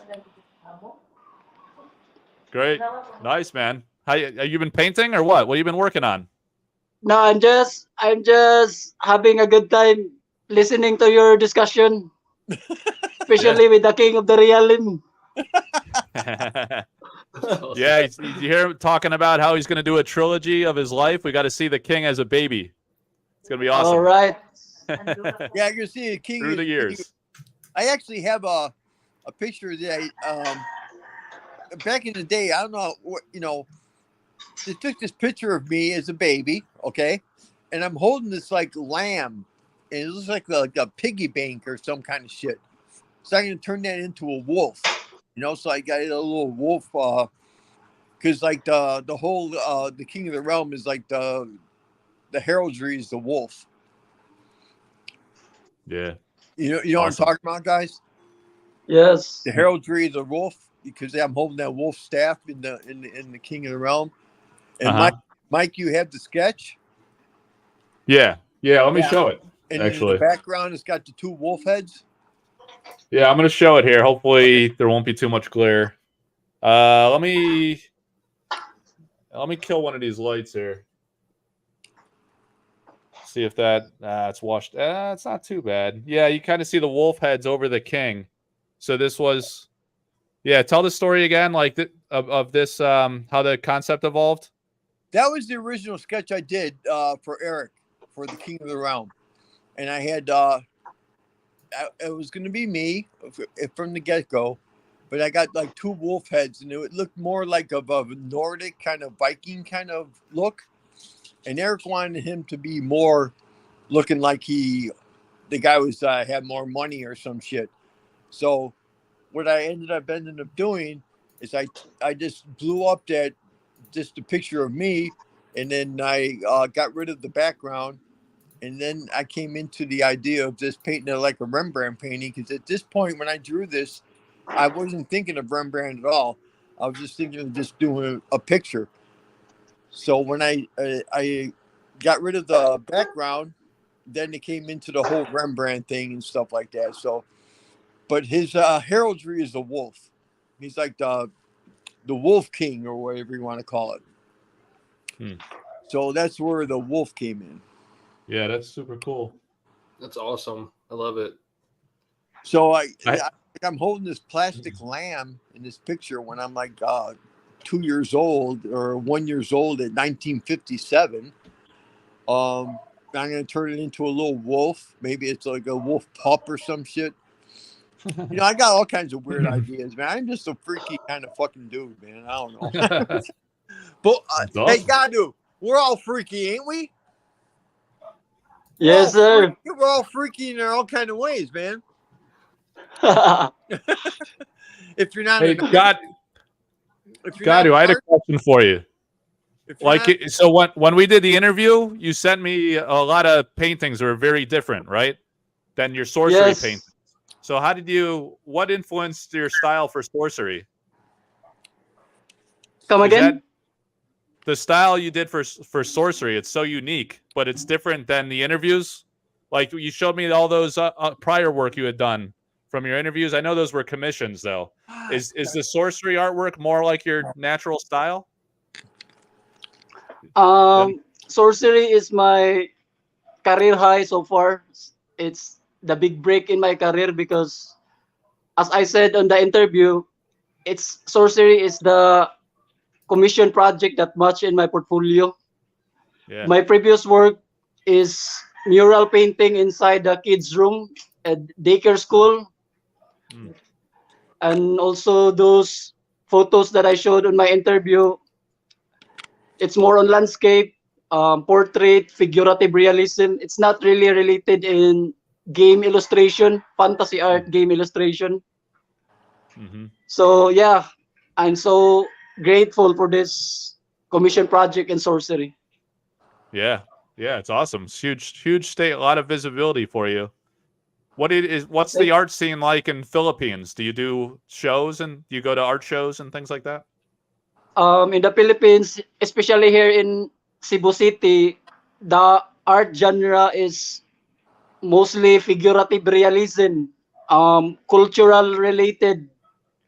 The subject is some are religions, some are figurative, depicting the day-to-day scene here in Cebu. And the last year in Tubo Cebu Art Fair, one of my friends told me that I'm the only fantasy artist who joined the art fair because it's in game related subject or scene. Most of them are mixed. There are artists doing abstract art, mostly figurative realism. Some are assemblage or mixed media art. That's why I'm surprised in sorcery. Yeah. Is there? Do people play trading card games in your area? Magic or Pokemon or sorcery yet? Are card games popular there? Yeah, there are mostly magic. I haven't seen Flesh and Blood, but the good news about sorcery is that there's a game investor who contacted me that he's one of the Kickstarter backer. He's still waiting for his Innkeeper pledge during our Kickstarter, and then he hoping that that sorcery game will grow here in the Philippines. There's no sorcery yet in my city here in Cebu City. The game investor is living in capital city in Manila, in Pasig City. So Flesh and Blood is already a growing community in Pasig City, Philippines. Oh, wow. Flesh and Blood. How far is that from you? Where the sorcery store is?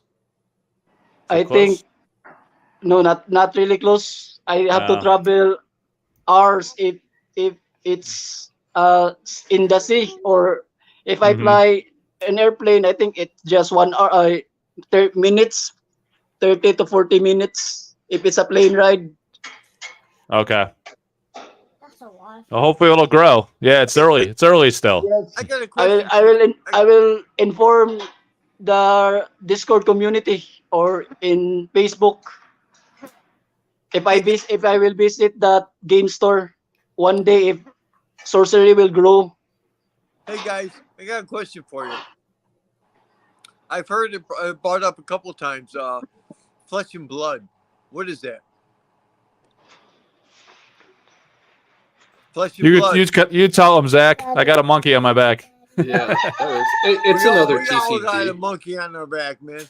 Yeah, it's another TCG. I forget the exact. I mean, it came out just a few years ago now. Actually, it might be just slightly longer than I thought. Let's see, release date. Someone in the comments might be able to beat me to it too. But it says here for Legend Story Studios came out October 11th, 2019. It also had a huge, massive backing at first, and like the cards ripped up at the beginning.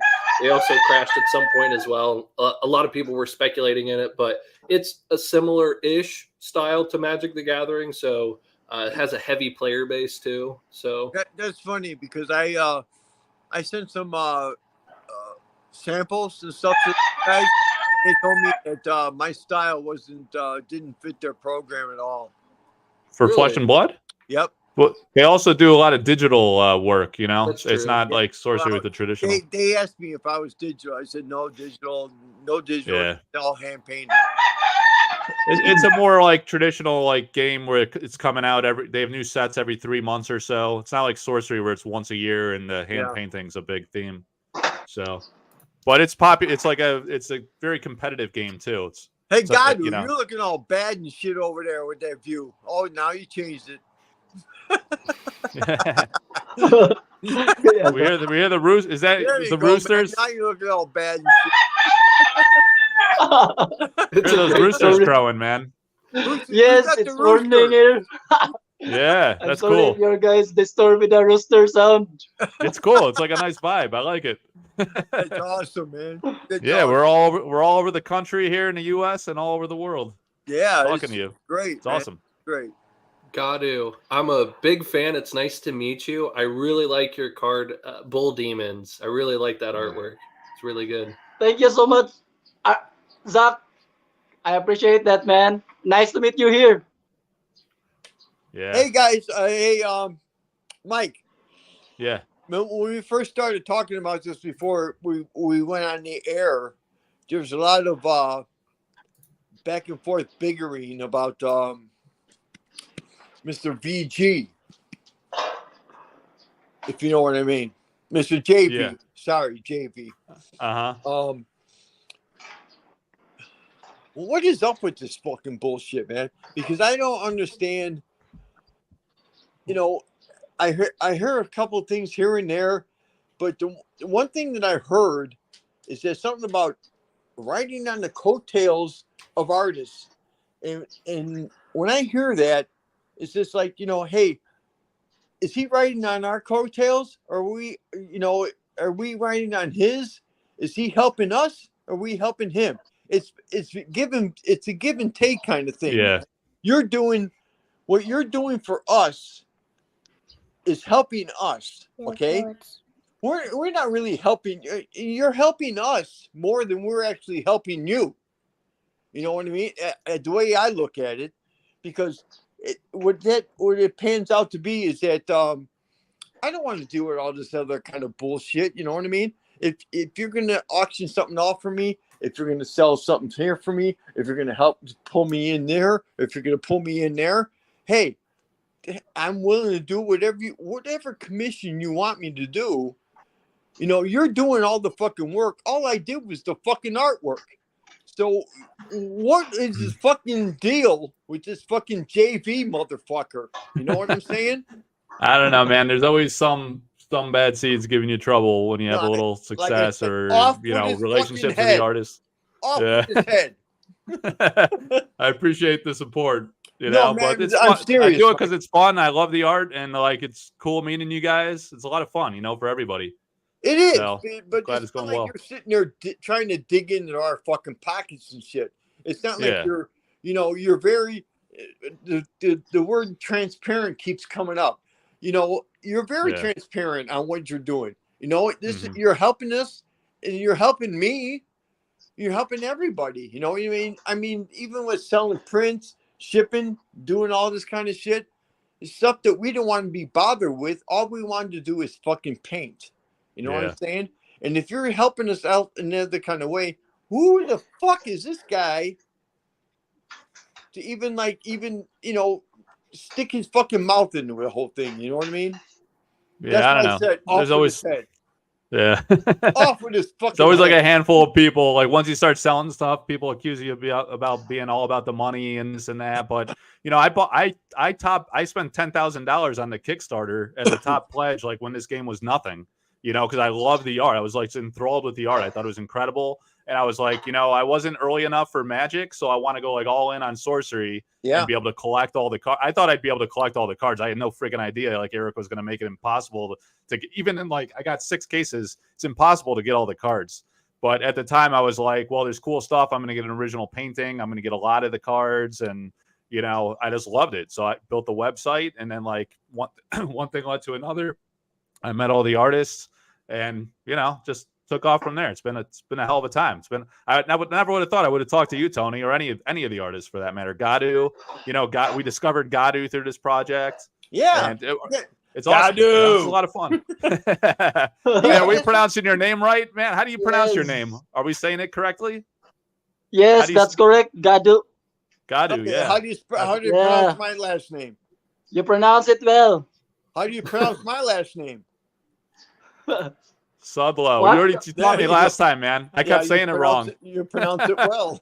Or Suds. That's why we just call you the king. Just call me Suds, man. That was my nickname in high school. Yeah. But I mean, you know, I heard that, you know, all the stuff that was going on with you and this guy riding on the coattails and riding on the coattails of the artists and stuff. You're not riding on our coattails, man. You're helping us. In a roundabout way, we're helping you because you're helping us get our shit out there, doing stuff that we have no time to do because all we want to do is paint, you know? All we got to do is paint and, get the stuff to you, whatever. But this guy is just, and not to, you know, I don't want to say I'm totally innocent in all this stuff. But I did a couple of artist proofs for this guy, okay? And by, you know, he told me he wasn't in collecting anymore. He wasn't collecting anymore, but, you know, he loved the stuff I did for him, and that was it. That was the end of it. And now all of a sudden I hear all the stuff going on. You know, as soon as that name came up, I was like, what the fuck, man? I know that fucking guy, you know? And I was like, and I don't get it, man. I don't get why people have to be that way. And I think what it all boils down to is he's jealous. He's just jealous that he's not into, and he's lost any kind of connection he has with any of the sorcery artists. Yeah, I mean, I don't know. Just by being a dick, you know? I mean, I'm not preventing anybody from contacting any artists. Like people contact you guys all the time, right? You know, right, I'm just helping you sell your stuff so you can paint. Like all the artists I work with are like, they don't want to deal with business stuff. They want to just paint, right? You know, and like the less time you spend with like negotiating and marketing and promoting your stuff, the more you can just paint and and have stuff to sell. So it's a win-win, right? I mean, it doesn't mean like I'm all about the money. I own a lot of paintings. I bought a bunch, you know, early on and recently. Yeah. It's got nothing to do with that. I'm into it too. Yeah. It's just that, you know, like the same thing with prints and artist proofs and all that stuff. It's like, if we got a connection with you where you can push them out and you can sell, you can, you know, promote us on that. That's fantastic. But you're promoting us and you're the middleman. That's where your commission comes in. I don't know where this fucking 20, 25%, wherever this fucking guy's talking about. You know, it started pissing me off, man. Yeah. I'm sorry.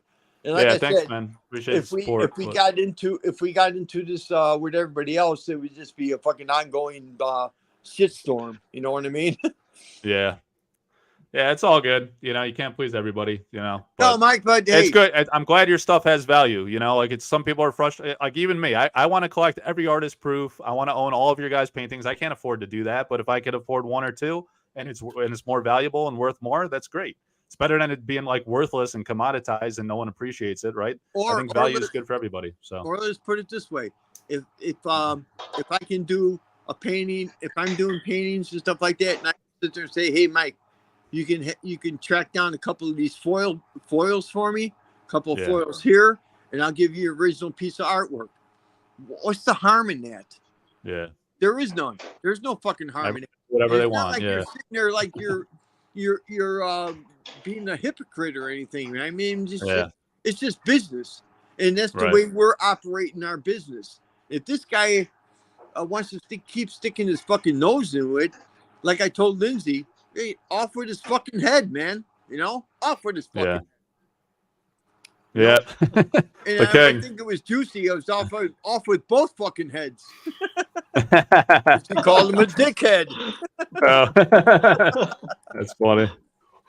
Yeah. So whatever. Yeah. Appreciate it.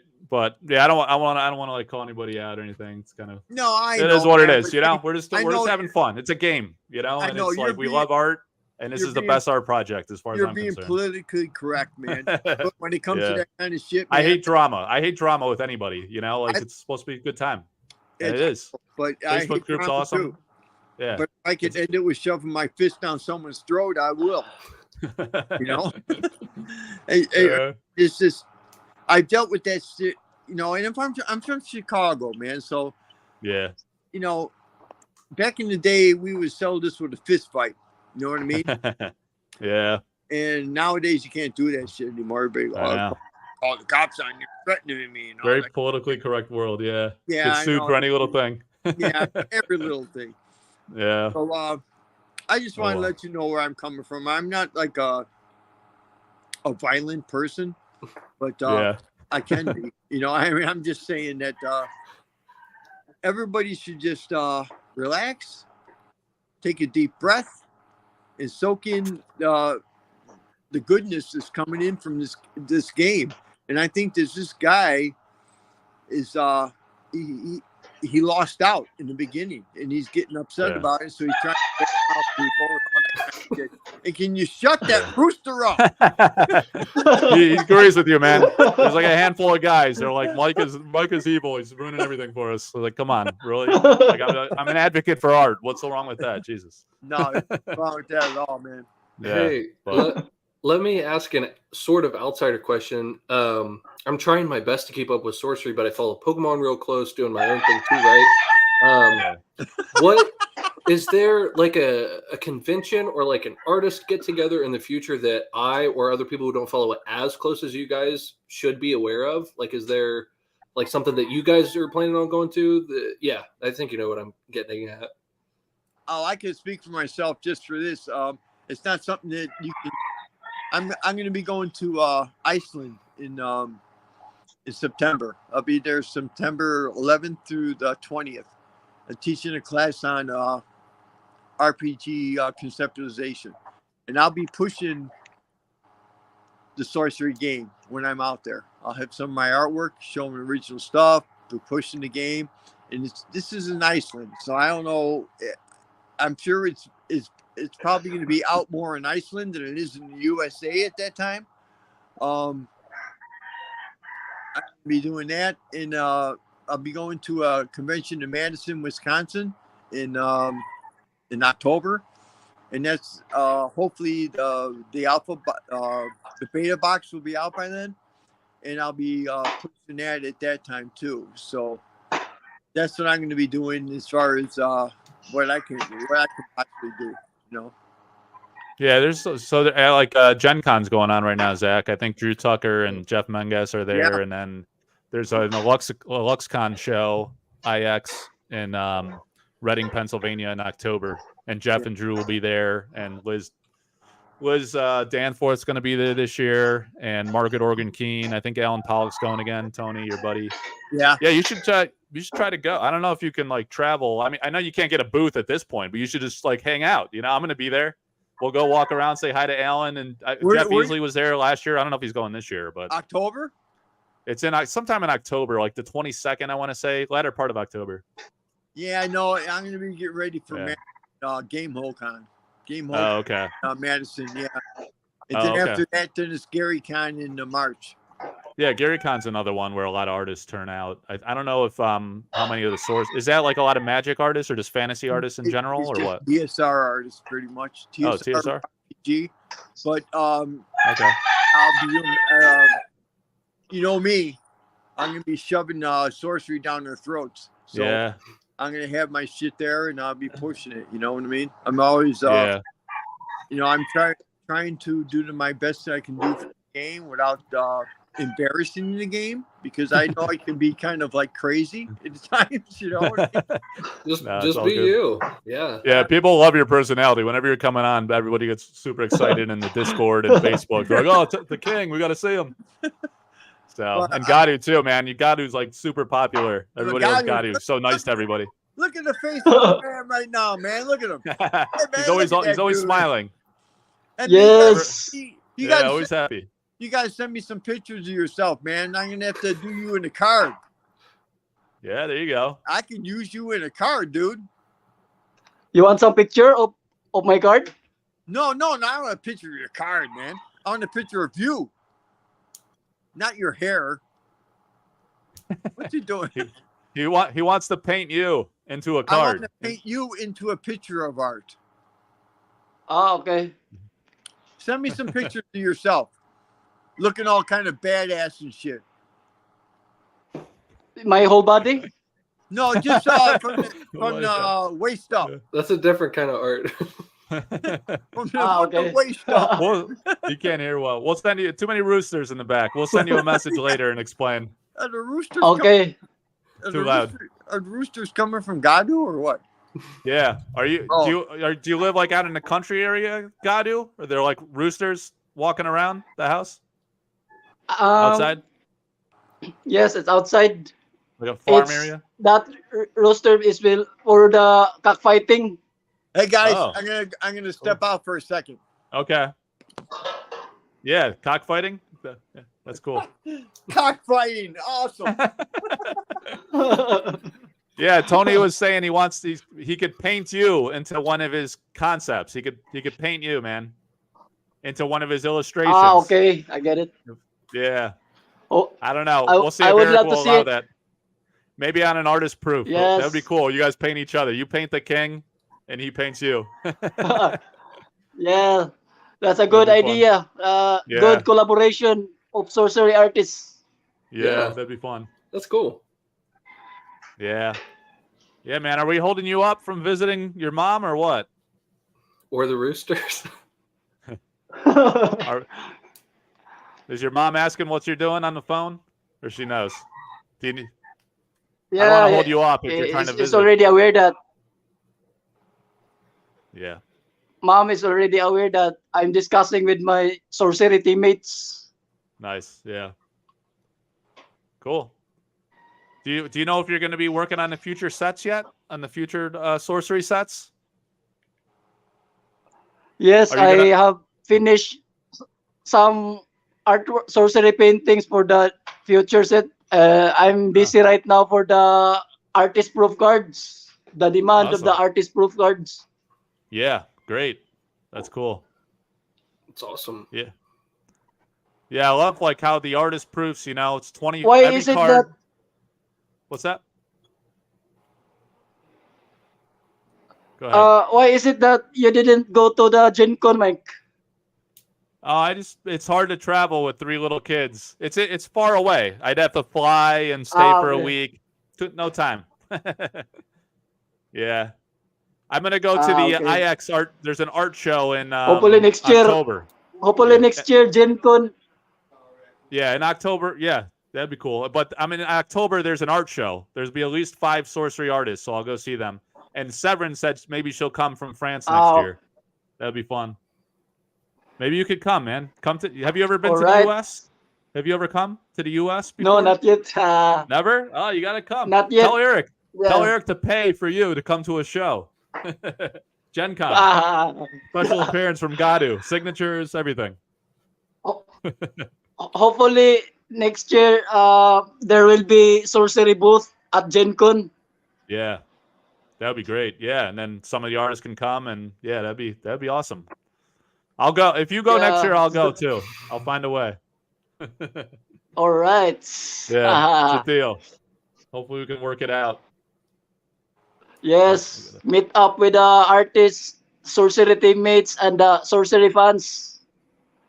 Yeah, there's artists all over the world, Europe, Brazil, Spain. So it's Italy, France, Philippines. It's hard to see them all, but hopefully there'll be a big convention, and some more artists can come. That'd be great.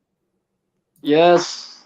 Yep. Philippines is far. You're not that close to I guess you're not that close to any of the artists, really. You're probably the furthest out there. And Lindsay's in Australia. That's pretty far too, It's hard to get together. But special occasion, be nice. There's Tony coming back. I love how he just always does his own thing every stream. Yeah. What's that? It's unpredictable. Yeah. We said we just love that you do your own thing on the stream. That's what people like about you. I'm trying to put my glasses on this fucking stream. All right. Hey, Gadu. Nice, Yes. Hey, man, can you do me a favor? What is it? Shut that fucking rooster up, man. Getting ready to fight. I'm just playing. Hey, guys. I heard you talking about Gen Con and this and that, and hopefully this year, hopefully whoever was there, like Drew and a few people that were there, that they made impact on sorcery, as far as gaming conventions go. But I think I'm going to try to do the same when I go to Madison at Game Hole. It's a small convention, but it's growing. And then Gary Con, which is pretty much just a TSR kind of thing. I'm going to be pushing. I'm going to have my booth is going to be set up like for Birthright, which I'm known for TSR and all my the TSR stuff I did. But I'm going to be pushing sorcery. I'm going to push in sorcery over magic because nice. As far as magic goes, me personally, sorcery magic doesn't even compete. It's for the feeling that I have for sorcery, because the magic was just like when TSR bought out. When Wizards of the Coast bought out bought out the TSR, sorry. A lot of those art directors over there said that the only reason they were given the TSR artists magic cards to do is because they were told to do it. So a lot of us I took that personally. I was like, what do you mean? I'm not good enough to do your fucking card game? I've been doing covers for this game for fucking 4 years, and you're telling me I can't do a card art? And it kind of insulted me. You know what I mean? I mean, it goes back to being like just I don't mind you saying things about me, but give me the respect that I deserve for 30 fucking years. You know what I mean? I just want to live comfortably and make my money and just be happy at what I'm doing.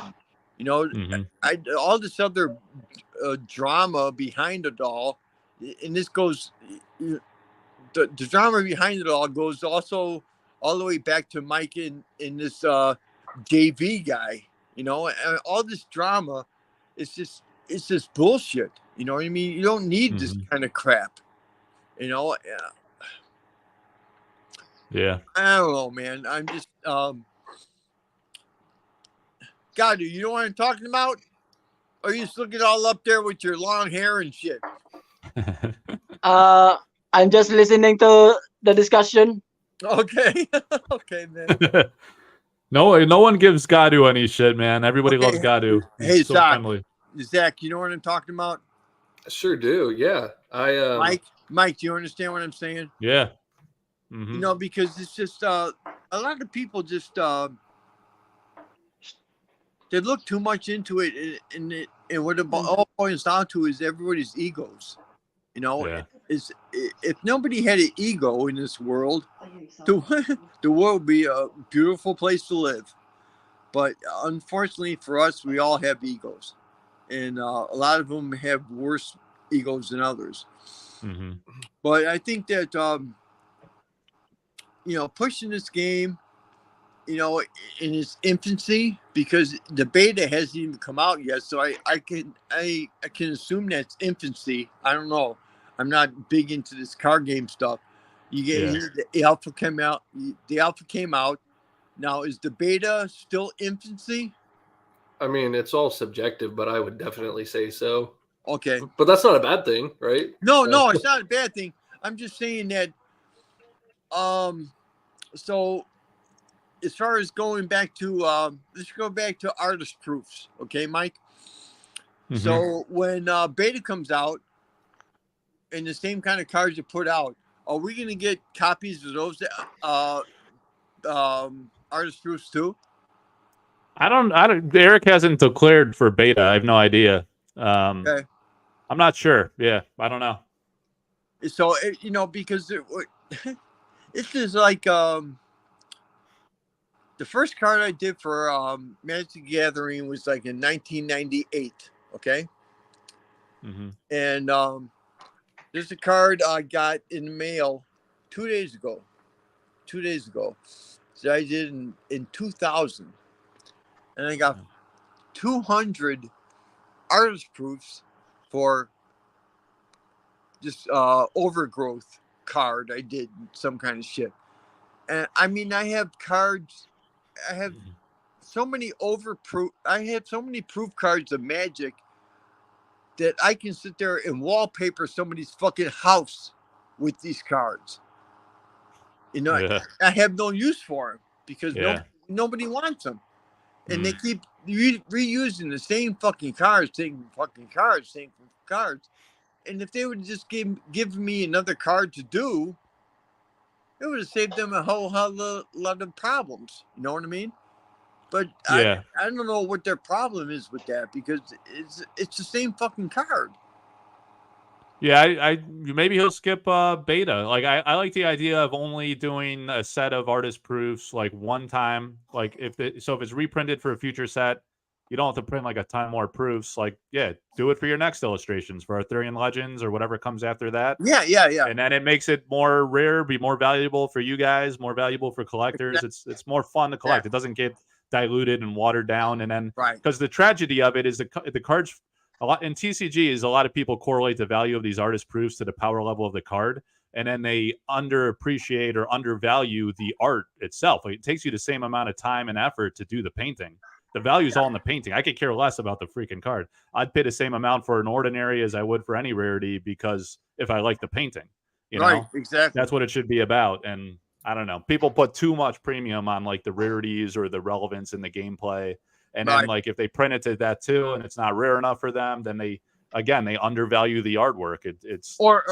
Hopefully Eric understands that, because he cares about the art and he wants it to be valuable. I'm sure, Or if they screw up the printing, they put your name, misspelled your name on it. Now it's all of a sudden fucking rarer. What the fuck is that?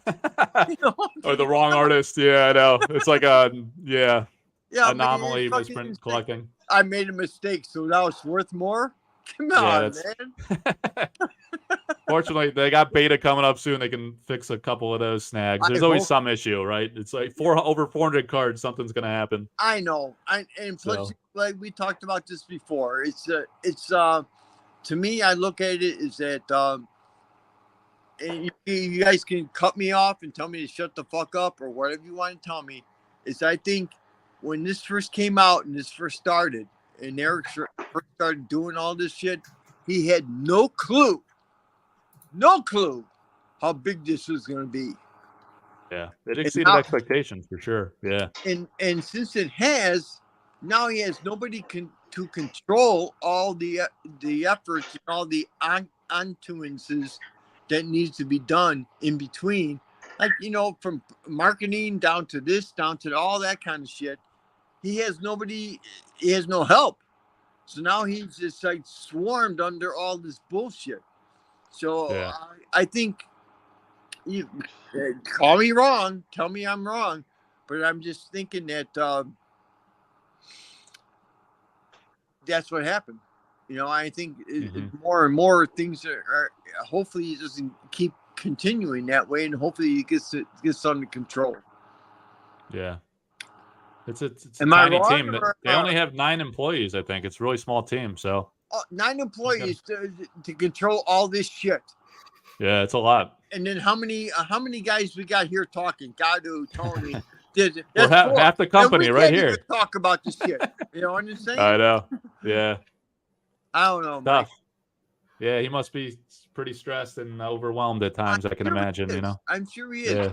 Yeah. And I'm sure that a lot of the comments that I've been throwing back at him in our back and forth, because I throw a lot of back and forth at him, and he has to talk to me in about a month because I've been sending him shit. And I don't know if I'm pissing him off. Or No, it's not. It's like he's like that with everybody. He's just like completely overwhelmed with work and with people contacting him. Does the same thing to me. I'll send him some messages. Sometimes he'll respond right away. Other times I won't hear for 2 weeks, if at all. He's got to keep asking. The only time he responds to me quickly is if I get a painting done for him and I send him a picture. He said, "Oh, it looks good." I go, "Yeah, okay, pay me." And then hear from him like in the day later. Okay. Yeah. That's about it. Yeah, I know. But, it's got a lot going on. Yep. But I think just to close this all out as far as my end goes, I love talking to you, Mike. Yeah, you too, Zach, man. you're the coolest dude. Is that Gadu? You're the man. Yes. Yeah. All right. Yeah. Hey, I All right. we could have had a few more people on here. Another person I would love to hear from was Lyra. Yeah. The one with EW. Uh-huh. Yeah. She's awesome. And to just give you a little tidbit, a little treat, a little treat out there. As far as the King of the Realm goes, proofs go, she's part of it. Oh wow! Okay, nice. She's part of that. She's gonna be the flip side of one of the King of the Realms. So wow, and I already told her that because we're exchanging prints together. Cool. Around, King of the Realm prints for her, and she's doing a couple of prints for me, and we're just exchanging prints. No money involved, just exchanging prints. Yeah, nice. And we'll see where it goes from there, man. So yeah, she's As very far as nice. you guys goes, I'm out. You guys have been cool tonight. All right, man. Got to get back to work, whatever I can possibly do at this point in time. All right? All right, Tony. Thanks for popping in, man. Appreciate it. Love you guys. Talk Thank to you later, man. Too. Always a pleasure. Bye-bye. Yeah, take care, buddy. See ya. See ya. Yeah, I should probably wrap up too. We've been going 2 hours. I was able to distract the kids for a while. But yeah, Gadu, thanks for popping in, man. I appreciate it. Thank you, Mike. Have fun My visiting your phone mom, is all right? already low, but All right. Take care, buddy. I'll take see care. you. Thank you, Zach. Nice to meet All you, right, Zach. see ya. Nice to meet you. Bye. Bye, bud. Yeah, Zach, man. Well, I like having the market talk discussion, so we'll have to get together again with just you and I. Yeah, that sounds good. Yeah, it was an interesting discussion. So I'll let you know. The baby passed out early tonight, so sometimes I got to wing it on short notice. So I appreciate you coming on short notice. But we'll figure. We could schedule it in advance. Like the Europeans miss out. You know, we got a low. We only got like 20 people floating in. But if you do it like early to mid afternoon on a Saturday or Sunday, then you get Europe early evening, and then there's a better turnout. It's a lot of fun. So we'll plan ahead. Maybe over the next few weekends, we'll try to find a time. That sounds great. Yeah, the market will be slightly different, I'm sure, at least. So yeah, it'll be a lot of fun. Yeah, this was great, though. Thanks for having me on. It was a pleasure. Yeah, or if your audience is, if you're going to be doing more sorcery, if your audience takes a liking to it, we could do it on your channel too, whatever you want to do. You know, yeah, the analytics is telling me those are my more popular videos already. So that tells you something. So, yeah. Yeah. Nice, man. All right. Keep at it, dude. I'm glad you're getting into sorcery. It's awesome. Yeah, likewise. Yeah, thanks again for having me on. All right. Take care, buddy. See you, everybody.